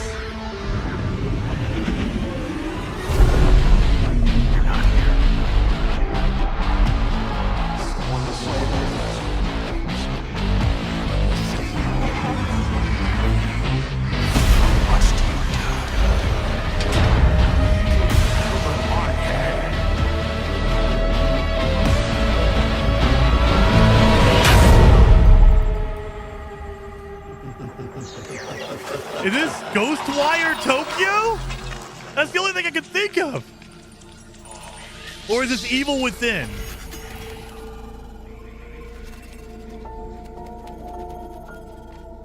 Fear is a powerful thing. David, basin. Menendez. Wait a minute! Call of Duty?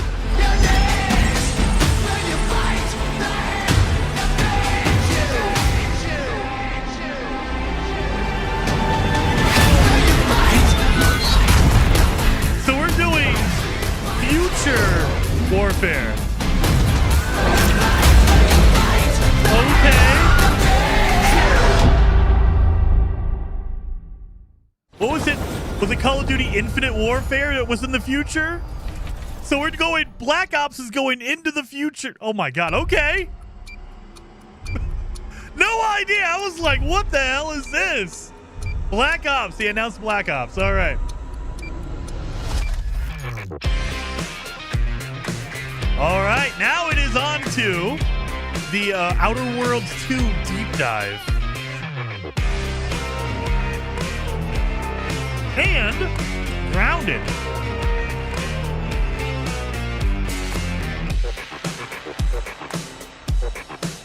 Welcome to Obsidian Entertainment. We here at the studio have joked around that this has been the year of Obsidian, with Avowed releasing early this year and now ending the year with 2 more games. And what better way to cap this incredible year for us than by doing what our studio does best, sequels. That's where I come in. You can get out of here, Fergus. Thank you so much. No, you're doing great. You nailed it.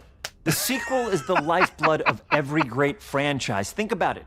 The original creates the world and builds fandom, but the sequel, that's what makes it worth remembering. No sequel, no hoverboard. No sequel, no dual SMGs. No sequel, no raccoon tail. No sequel, no Zune 2. Which doesn't really exist, but I wish it had. There was a Zune 2. There was a Zune 2? Yeah, Mark, it was. They had a sequel I had here my at Halo Obsidian, Zune. and I have sequelized everything. Blockbuster movies to AAA video games to my first marriage. So trust me, I know what I'm doing. Okay. Come along on this journey with me. I like this. All right. Part 2. All right. It's cheesy in just the right amount. And self-aware, just the right amount.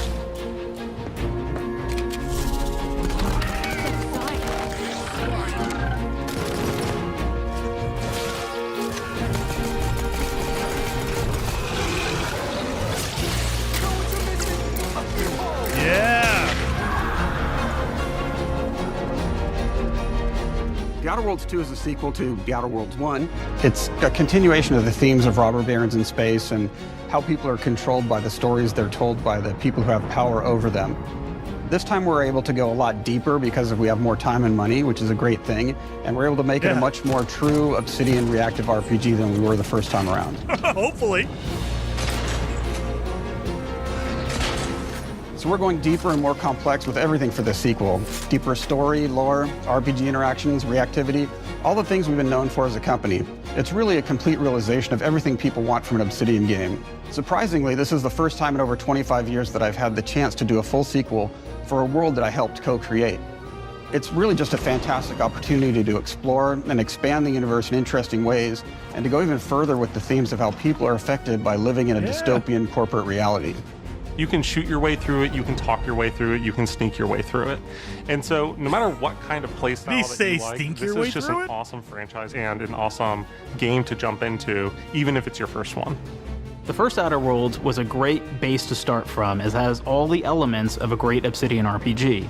Interesting characters, deep worlds, important choices. In the Outer Worlds 2, not only did we want to double down on those elements, but we wanted to give players even more of it. We've also put a lot of investment into skills and I guess traits Sneak is right. that impact things like combat, conversations, and areas that we call RPG interactions, which are the part of the world where players can use their specific skills, perks, and backgrounds to solve problems in unique ways in our new, bigger worlds. That's pretty good. Okay. I love a deep RPG A lot more experience, skill and checks. building out that RPG crunchiness for our players was at the forefront of what we set out to create. We prioritize those deeper RPG options with different character builds and combos so players can express their role-playing power fantasies. We also have different equipment options for different playstyles and different companions with different abilities.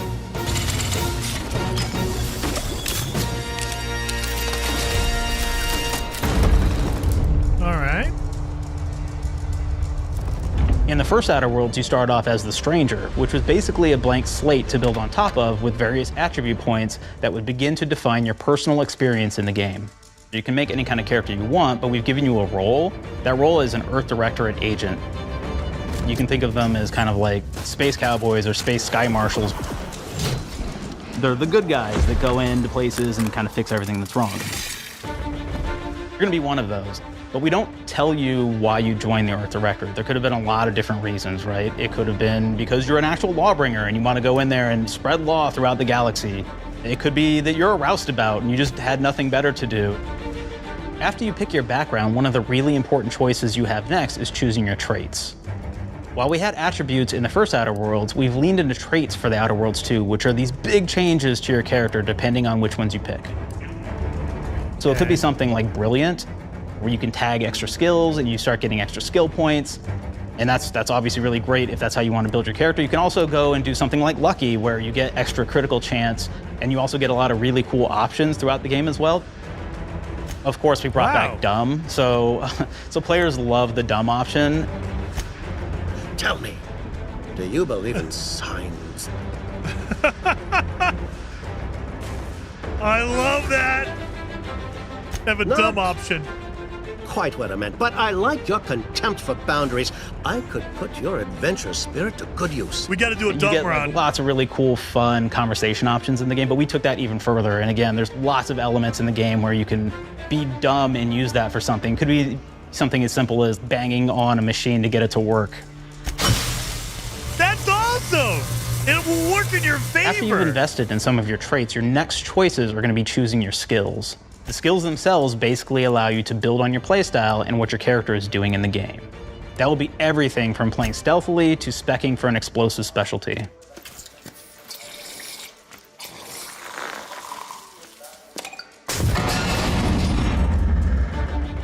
Throughout your entire journey, your character continues to change with the different choices you make. In the Outer Worlds 1, it actually had more skills than we have, so we condensed them down to really the core and essence of what we really wanted there. But we made each point that you put into a skill much more impactful. So instead of getting small percentage changes, we actually did much larger changes per point that you put into each skill. And again, all these things, because of how they're checked inside the world itself, can matter quite a bit. You know, just even having one additional skill point in something can open up a lot more options in the world itself. If anybody's played Fallout New Vegas, they'll be very familiar with like the perk system. We basically borrowed that, but went even grander. We actually have more perks than Fallout New Vegas did. But here's the cool thing, right? We check and use perks for literally everything, right? So you can do everything from, hey, I want to make a stealthy build that steals stuff and is really good at that. Okay, great. Well, you can take maybe the pickpocketing perk. So that's not available to everybody, but if you select that, now you can actually go around and steal things out of people's pockets. Wow. There's another perk called heavy-handed, right? Where say you're a melee person, what this does is now your power attacks that you use actually knock people down. Oh man, I really like the serial killer perk. As you start killing people, they will drop hearts. And you can take those hearts, and essentially you're taking these trophies, you could say, and it's actually giving you a permanent health bonus every time you do it. We have this perk called Assassin. Now, this is an early game perk that you can take, which every time you stealth attack an enemy, you're actually going to get a movement bonus for a certain amount of time. Okay. This sounds amazing. Okay. So they have a serial Flaws killer. were a system that everybody loved from the first game, but we wanted to make it more personal to the player. We wanted it to really reflect how you were playing the game and give you a bonus that you actually wanted to really engage with. With the flaw system returning, we knew we needed to go bigger, better, and more real than ever before. So, we turned to the team. I told them, no bad ideas. Give me what you got. Okay, we need more flaws. We need them to be real. I want to put them in the game, so give me something. Inspiration. What's wrong with you? Oh, I have bad knees. What's wrong with you? You have bad knees? They hurt when you walk a lot? Yes. When you walk too much, they hurt? No cartilage. Sounds boring. Makes you sound like a boring person, but it's in the game. I know it. It's a good flaw. What about you? Oh my God. I like to take small things sometimes. From the So office? you're stealing. No, I'm taking. When do you give them back? I don't. Claire. Claire, you shouldn't be stealing. borrowing. What are you doing? You shouldn't be stealing, Claire. Tiny crimes. Tiny crimes? Do you hear the second part, though? It's a crime. Well, You're stealing. Claire, that's wrong. You can't steal things, okay? But it's an amazing flaw, and I'm putting it in the game. But you're a bad person. And are you the one that took my stapler? do you need it? Yeah. Give it back. Okay. Please. You, what do we got? Flaw. I like to stare at the sun. How long did you stare at the sun? Just lunch break. An hour? Oh, I only get 30. I only get 30. You guys get an hour? You guys get an hour? Oh. Makes you feel energized. How many fingers am I holding up? 3. No. Anything else? We'll put it in the game. We'll put it in the game because I feel bad for you. Anything else? One of my favorite flaws is something called bad God. knees. I love We'll it. actually give you the option to take this flaw that'll make it so that you move faster throughout the game. But the problem is, anytime you stand up, your knees are going to make a loud popping noise that makes it so that, well, everyone around you is going to hear you. That is amazing! The old man perk. I love it. This is really interesting because what it does is when you steal something, you can actually sell it for more bits than normal. And like that sounds really great. The drawback is sometimes when you're looking at things in the world that are owned by somebody else, you'll automatically steal them. So you have to be very careful about how you use them. One of our more wacky perks is That's the awesome. Sun Gazer Flaw, and it just gives everyone cataracts while playing their game. So everything becomes like light shafts and blooms and hazes and makes the game pretty unplayable if you happen to choose that. So good. If you happen to be the type of player that habitually reloads your weapons like I do, well, you'll be offered the flaw of over-prepared. Yeah. Now, you'll get larger magazine sizes on all of your weapons, but if you ever fully empty your magazine, you're going to take a debuff for a while. Wow.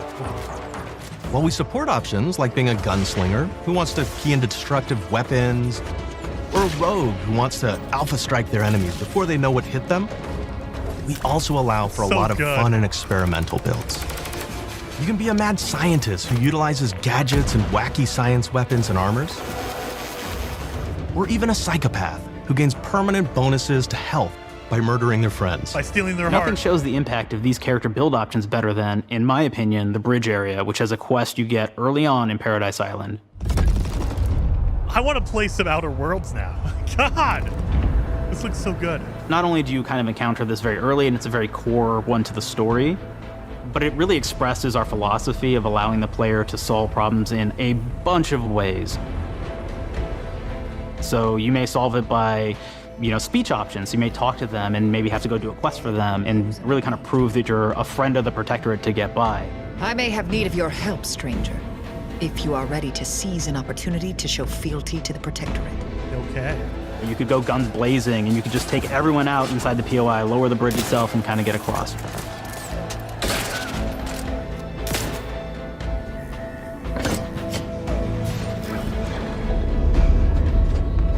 You could sneak in, lower the bridge, and then actually sneak in under the bridge to get over to the other side. Okay.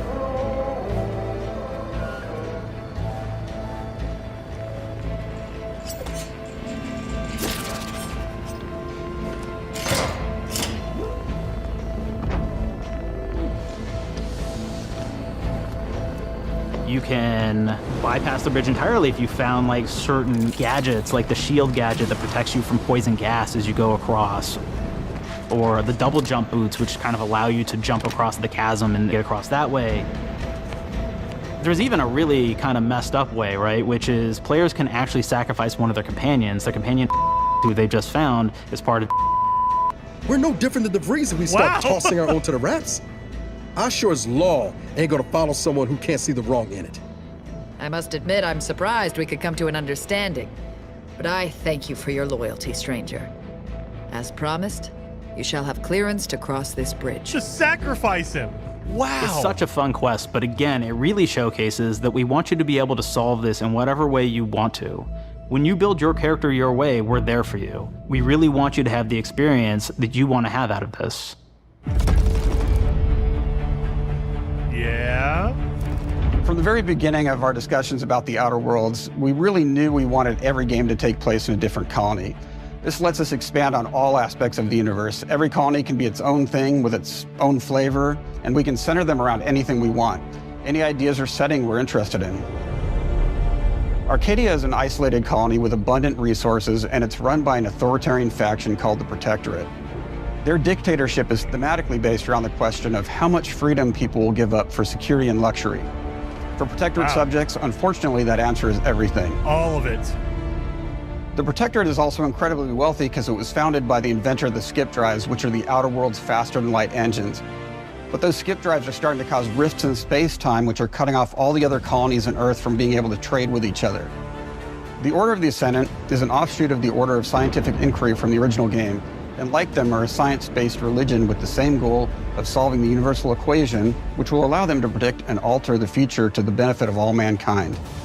They used to be part of the Protectorate, but they split off to focus on solving the equation for the good of everyone, not as a way to simply control the masses.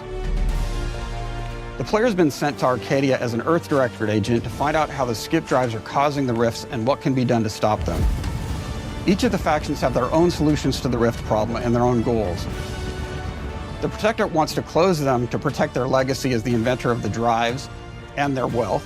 The Order wants to close them not only for the good of everyone, but also because they're complicating the math they're using to solve the universal equation.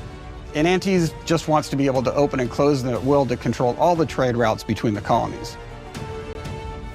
In addition to expanding the themes and lore of the Outer Worlds, we're also expanding the humor, so each faction has its own flavor of absurdity. Anti's Choice is a merger between Anti-Cleo and Spacer's Choice from the original game, and there are corporate representatives in the Outer Worlds too. Yeah, this game comes out October 29th, if I remember. So October. At a profit. End of October. Of course. One of my favorite things from Fallout New Vegas is the radio system. It was just iconic for me, and I wanted to make sure that the Outer Worlds 2 had that. So we actually built out 3 different radio stations, one for each of the major factions. You also have a ton of music. Each station might have, like, I think 20 tracks of unique music that we've made for it. It's a lot of stuff. Yeah. But the really cool part about this entire thing is that we actually put a lot of reactivity into the radio. So it will respond to the things that are going on around the world that you've been interacting with. So if you go into a location, let's say you solve a problem for the Protectorate folks, if you listen to the Protectorate radio station, they're going to be cheering you on as a hero. Wonderful news, everyone. The Zeranium gas leaks at the Automech repair facility, strongly believed to be caused by Anti's Choice malefactors, have been corrected. Some hotshot for hire just managed to fix the electrum leak in their repair facility. Now, I'm not saying we caused it in the first place, Dude. but we sure like the I want to idea play of some all Outer those Worlds broken now. auto mechanicals and all the excessive gasping and choking involved. The factions and companions are great examples of how we're going deeper and more complex this time around. They're integrated into the game's storyline much more than we did on the first Outer Worlds, and like with everything else in the game, they have a lot more reactivity. There are 6 companions in the Outer Worlds too. As usual, each has their own quest lines, but this time they are also connected to a different faction and have character arcs that the player can affect through their choices. Your first companion is Niles. He's another Earth Directorate agent like you, and he's looking for your help to decide whether he wants to become an even better agent or to turn his back on the Earth Directorate completely. There's also a somewhat cute Automech support drone that is basically Niles' helper. Her name is Val. Marisol's part of the Order of the Ascendant, and she's an aging but still deadly assassin. That's right, she's a deadly mathematician who may or may not have some unfinished business to attend to with the player's help. There's also a cultist named Azza, who is part of a sub-faction that worships the rifts, and in her case, violence in general. You can choose to either turn her away from overt violence or support her chaotic and dangerous tendencies. Now, at one time, Anti's Choice had a program to graft soldiers with animal parts to make them more formidable. Unfortunately, it didn't quite work, and most of them are now dead. There's a combat medic who survived, however, named Inez, and she wants the player to help her fix her graft, among other things. Finally, there's Tristan. He's a Protectorate arbiter who is judge, jury, and executioner all rolled into one heavily armored package. It is your choice to either help him judge wrongdoers or show him what true justice looks like. We definitely have reactivity in the game based on how you've been treating your companions. I won't reveal the end of the game, but let's say if you have not been treating them well, you will find out at the end of the game what that means. Oh, really? Companions are a very, very important part of merchandising, because that's the real beauty of the sequel. We're talking merch, baby. It is the lifeblood. It is what fuels us. Do you want to see some of my ideas? Hop, hop. Check this out. A body pillow? Gen Alpha loves body pillows, especially ones that look like human beings for some reason, right? Who needs a significant other when you could have a knife-wielding space psycho up in your sheets, huh? What do they do with them when they get them, huh? Maybe a little napping, maybe a little snuggling, maybe a little no.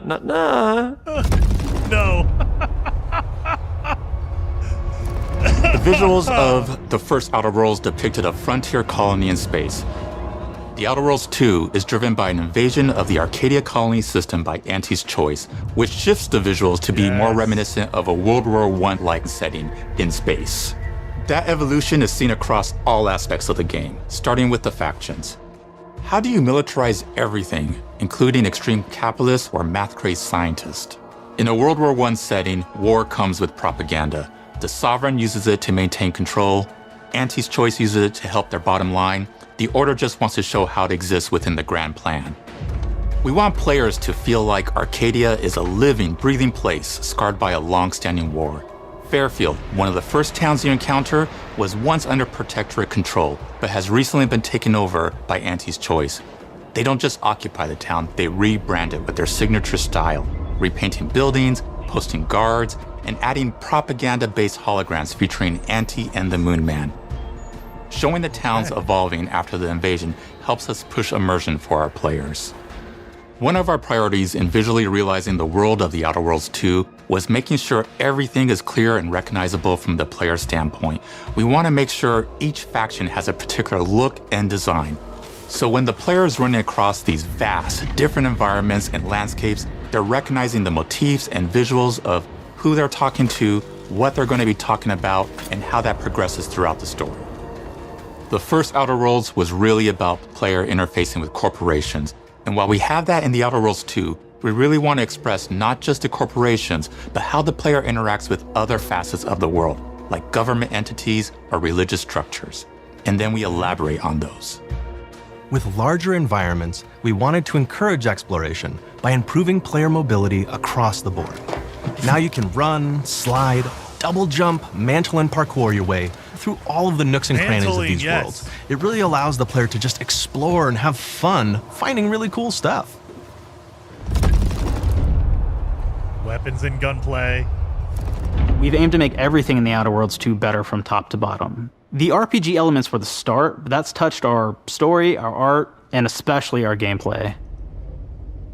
A good sequel is true to the original. That's first and foremost, right? Like, we all want to add in a bunch of things as you're making a sequel, right? We want to make it bigger and better in every way. That's what we were trying to do here. And I thought, we did not need this consultant. We've made enough sequels. We understand how to do this. And I will say, I don't think it's been entirely successful. I am very proud of the combat improvements we have made in the Outer Worlds 2, thanks to my patented combat system. You may be thinking to yourself, it can't be that good? Shush, what are you even talking about? You haven't seen it yet. Watch this. Put a helmet on, because I'm about to blow all of your minds with my COMBAT system, combat system. My name is Mark, I'm the head of sequels. Shall we begin? You're thinking, what's C for? C. Capitalize the fact that the people loved the first game. We're going to take those people, we're going to make them buy the sequel, giving out pounds, pounds. Quick ones, ha, ha. Not you, Dev. Here we go. What comes after C? O. Optimize for player satisfaction. I am terrified of online gamers, okay? I want to make them happy. So let's, okay? All right.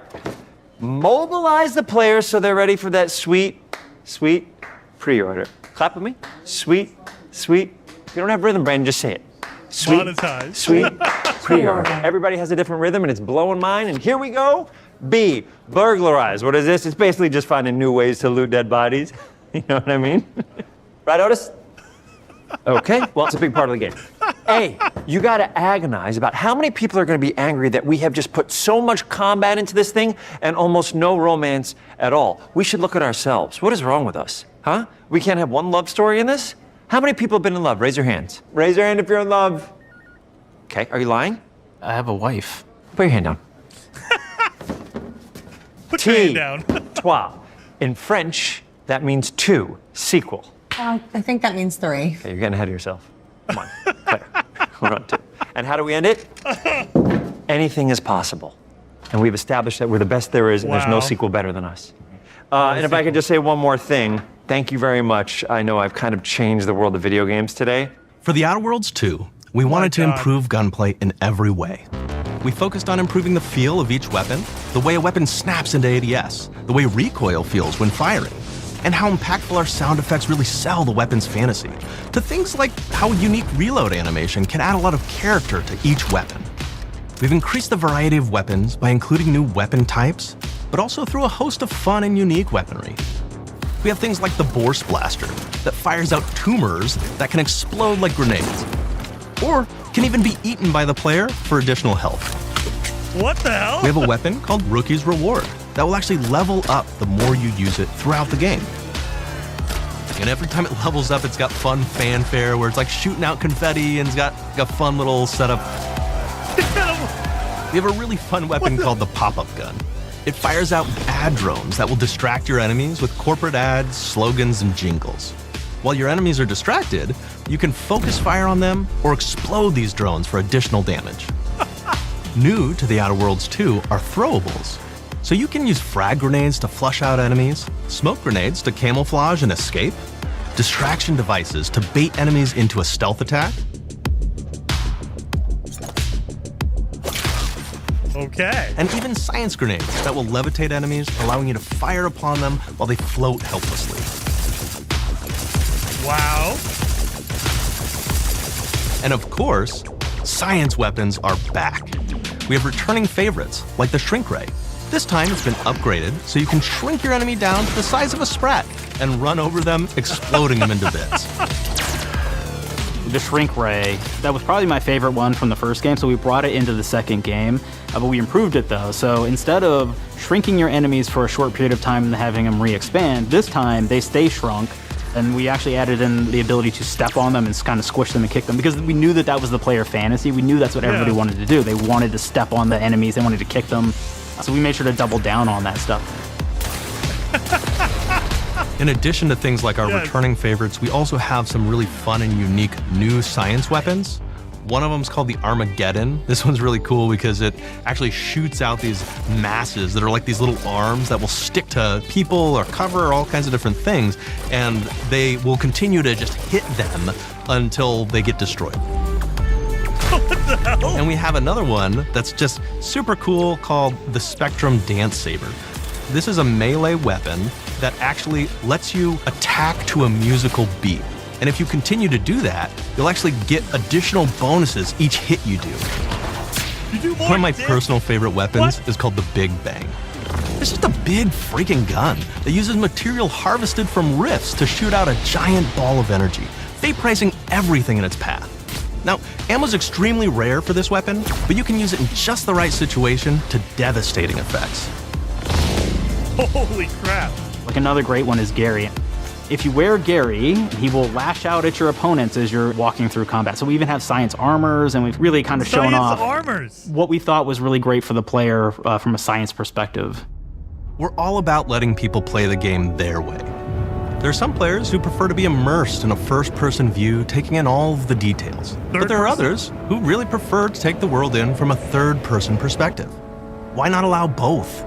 Well, now you can swap between the two, letting you enjoy the experience in whatever way you like. That's the One of the things Starfield I camera. really like about having the third-person mode is being able to see all of the fun and unique armors and armor combinations and weapons that you can equip your player with. All of the actions that you could do in first person, so you're double jumping around, you get to see your character in that way, and you get to take in the world and see things in a different light. That is so good. Okay. The Outer Worlds 2 is really the biggest game we've ever made. Bigger choices, more reactivity, more weapons, more things to find in each of the worlds the players can visit. The team has done incredible work bringing The Outer Worlds 2 to life, and we can't wait for you to play it. Even though we've always been a multi-project studio, this is going to be the first time we've ever released 3 games in 1 year. Yeah. It feels amazing to do. We're so excited for more people to be playing our games. It is truly an exciting time here at Obsidian. We're exploring worlds big and small while expanding on franchises that we've created, and we have no plans to slow down. We hope you all continue to come along with us as we do what we do best, make your worlds your way. This looks good. They sold me on Outer Worlds. It looks good. Clockwork Revolution looks amazing. Dude.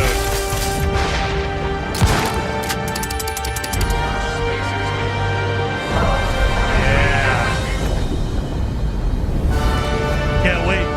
October cannot come fast enough. Holy smokes, man. With The Outer Worlds 2, we're all about the best place to play, which is also the promise of Xbox. You can play The Outer Worlds 2 on this Xbox, but it may be hard to play it when you're staring at all these beautiful holes. Let's cut that. You can play The Outer Worlds 2 on this Xbox. Oh yeah, now that's Microsoft. Or you can take a phone call on this Xbox, then play The Outer Worlds 2 right after. Excuse me, I'm getting a call. Hello? What am I doing? I'm playing The Outer Worlds. Hello? Yeah, this is Mark. I didn't know I had jury duty today. You could play The Outer Worlds 2 on this Xbox, but it takes 2 people to lug around safely. We're gonna go up to my apartment, okay?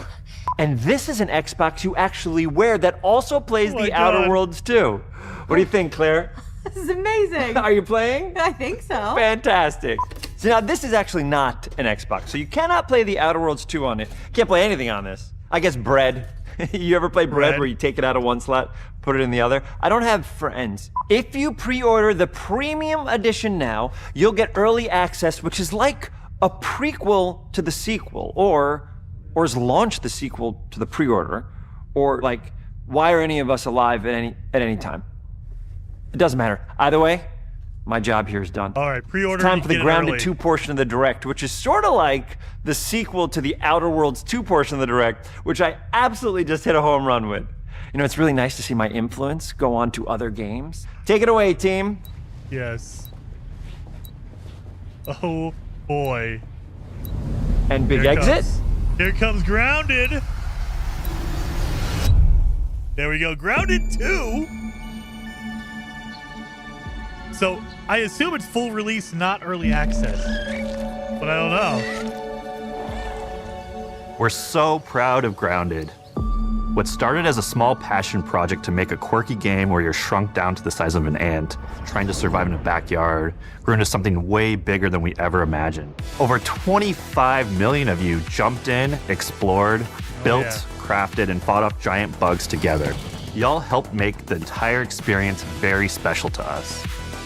The team's been cooking up a ton for Grounded 2, and we're so excited to talk about it. I had to grease some palms to steal a bit of time from the Direct to give you a deeper look. There were so many possibilities You had and me at the ideas candy bars. I'll take the candy bars. So with the sequel, we have the chance to dream bigger.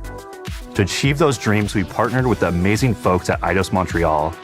Oh, Together, we're Commander. taking Grounded from the backyard to an even larger world, the Brook Hollow Community Park. When we started working on Grounded 2, we knew that we wanted to make a bigger world. Fortunately for us, Eidos Montreal became our main partner on developing Grounded 2. They have a lot Eidos of Montreal, similarities okay. to the sorts of things that are important to us at Obsidian. They tend to make very narratively strong games. They make games with really deep characters and great character progression. They make games with great gameplay. Eidos Montreal. Everyone at Eidos Montreal is thrilled and honored to be working with Obsidian Entertainment. Our 2 studios share a lot of DNA. The same things that are important to Obsidian Entertainment are important to us. Choice and consequences, player communities, and doing justice to great IPs and great franchises. The fact that we're the first partners that they're working with to make a sequel to their franchise feels like we're an important part of their history. The events of Grounded 2 take place 2 years after the first game. The same 4 teenagers are returning. So there's Max, Okay. Hoops, Willow, and Pete. They're a couple years older, which means they've gone through a bit more high school, a bit more mature. It's 1992. The world's a little bit different, but we're still in that fun, nostalgic era of the early 1990s. In Grounded 2, we're moving the action out of the backyard and into the Brook Hollow Community Park. Did you say it's 1982 Not only is it bigger, or it allows 1992? us to tell a lot more stories and expand the world of Grounded by exploring what the community of Brook Hollow has been up to and what they've been through. The park overall is about 3 times the size of the backyard, and our initial starting area is actually the same size as the entire backyard from the first Grounded. The reason we wanted to move into a park wasn't just to create a bigger world, but was to give us the opportunity to explore the community of Brook Hollow and what secrets have they been hiding. What we love and what we're excited about in terms of the park is the opportunity to create environments and landmarks that are mundane at normal size, but are colossal wonders when you're the size of an ant. Everything from a giant trash can to a community picnic table or a snack bar. All of these areas come to life in a brand new way. Part of the fun in Grounded 2 is that the park was evacuated really quickly right before our teens were shrunk. And that means that the park has been sort of turned upside down and is in a topsy-turvy state. And that leads to really fun environmental storytelling, but it also leads into the creation of amazing biomes for our characters to explore. One of my favorite examples of this is the ice cream cart. In all of the commotion, Commander, the ice cream vendor's cart has been knocked over and its contents have spilled out into the ground. And what this means for our young adventurers is that they'll be able to explore this frozen cave of interesting challenges and colorful Lovecraftian horror. Scorpion, nope.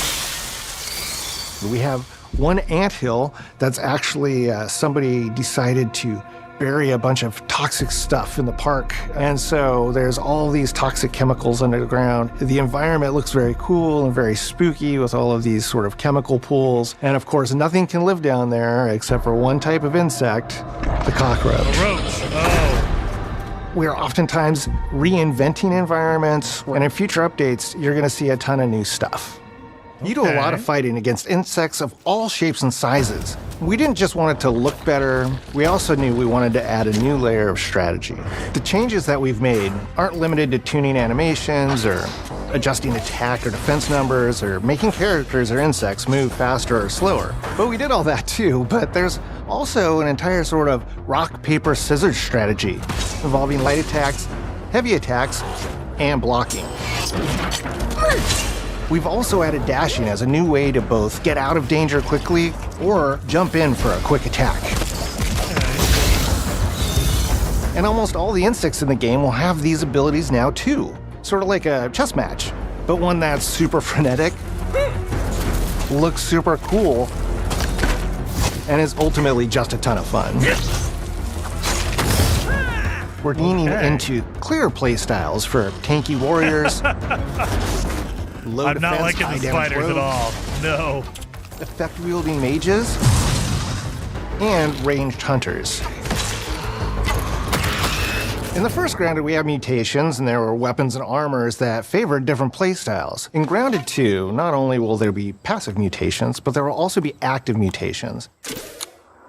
And a lot of those mutations support these archetypes. My favorite way to play pretty much any game is chasing after those game-breaking builds. And that's why I'm so excited for what we're doing with archetypes in Grounded 2.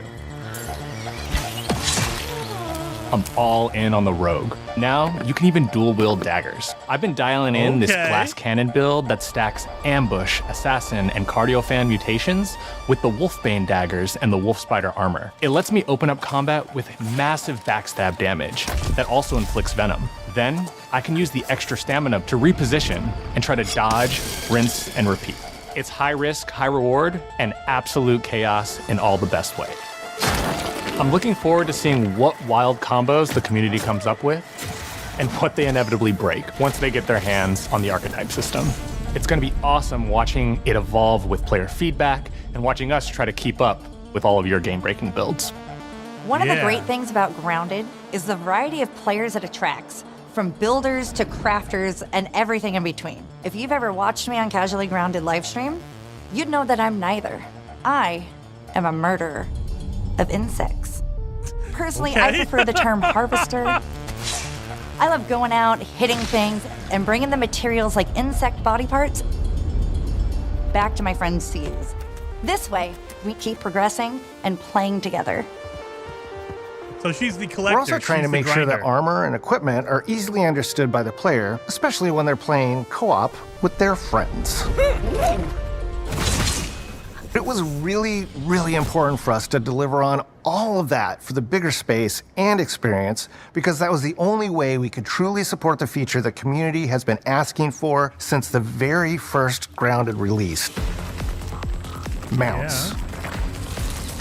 Our mounts, we call them buggies, have an entire suite of moves and have their own special abilities and attacks. We really wanted the buggies to be an extension of the player in every way possible. And that meant making sure that buggies had unique and valuable abilities across all the core pillars of Grounded. So that doesn't just mean exploration and travel. That has gameplay implications for combat, crafting, and building as well. Just like how we wanted to expand on player playstyles throughout the game, we're going to make sure that every buggy that we add has its own personality. Okay. The Red Ant Soldier can enlist up to 2 Red Ant workers to follow you around and help you out. If you get into combat and you don't want to fight while you're saddled on your buggy, you can jump off and they'll fight right alongside you and provide support. The Orb Weaver buggies are a little less useful when it comes to general utility, like building a base or harvesting, but they're awesome when it comes to combat. Sure, their defenses aren't super strong, but they're heavy hitters. They're also super fast and they have some great special abilities, like a scream that allows them to stun lesser-powered insects, and the ability to shoot webs and entangle other creatures. So the Orb Weavers won't be your base-building buggy. You should use the Red Ant Soldier for that. But they're super fun for exploration and combat. Red Ant Soldiers and Orb Weaver Spiders will be available at Game Preview launch. There will be others in the future, but those are the 2 we're starting with. Okay. So it's launching early access in The connection that our July. Grounded community has with us is something we want to keep forging with the sequel as we make an even bigger game than the original. Pretty much from day one, we knew we wanted to return to Game Preview for Grounded 2. Sure, it comes with some trade-offs, like the game's not done and it's out to the world, but there's so much value in building it alongside the community. Okay. Buggies change how you traverse and navigate the park. What we're doing with Grounded 2 is we're actually keeping zip lines held back so we can see how players engage with buggies, and then we can tweak zip lines to bring them back over time to really complement that buggy experience and make exploring the park far more fun. That kind of feedback loop helped shape the original Grounded, and we wanted to shape the design for Brook Hollow Park, archetypes, buggies, all of it. We also learned a lot from that first time around. One thing that stood out immediately, players blaze through our content, especially the story. That makes sense. Story, characters, world building, that's kind of Obsidian's thing. It's the flavor we bring to the survival genre. So this time, we're starting with a much bigger baseline. There's been an explosion at Brook Hollow Park. Chaos descended on a ceremony commemorating the 2-year anniversary of when 4 teenagers were miniaturized against their will.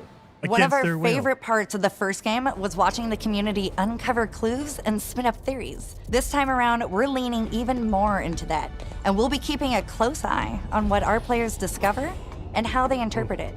Because you never know what might inspire us as development moves forward. We really started to hit our groove at the end of Grounded 1. We found that being open about what we were planning and then following through was key to building trust with the community. As a small team, we had to experiment with update pacing and scope, and what we found resonated the most with all of you were bigger, beefier updates, even if it took us a little longer to land. So that's the plan. Larger, more complete updates spaced out just enough so we can take your feedback seriously and make every drop count. You can expect in our big updates, new buggies, new biomes, new building pieces, all the good stuff. And we're launching with a public roadmap so everyone knows what to be excited about in the future. All of us at Obsidian Entertainment and IDOS Montreal are super excited about how close we are to letting all of you players get shrunk a second time and explore the all-new park on buggies in Grounded 2. If you're a returning Grounded player, we're really looking forward to you experiencing all the improvements. If this is your first time getting tiny, then all I can tell you is that a world with an entirely new perspective and an entirely new feel awaits you in Brook Hollow Park. It's time to ride together and survive together. And survive together. Well, holy crap, dude.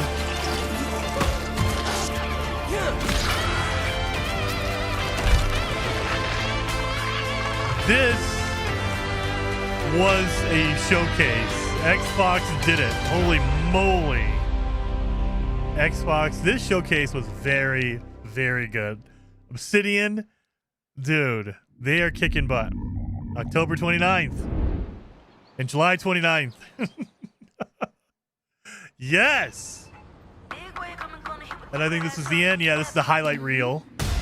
So I think that's the end, guys. That was the best showcase of the week. Best showcase of the week by far. By far. That's insane. So yeah, Clockwork Revolution. I'm waiting for that. That looks good. The Black Ops reveal. That was so weird. Like, that was their big show ender, and I was like, okay, this is different. Black Ops, okay. So yeah, dude, I'm gonna go take a break because we have PC Gaming Show coming up in like 3 minutes. So let's jump over to that one, you guys. So let me get my music going on here. Boom, we'll do that. And I will see you guys over in the PC Gaming Show stream. That's going to start in like 4 minutes. So I'll see you guys then.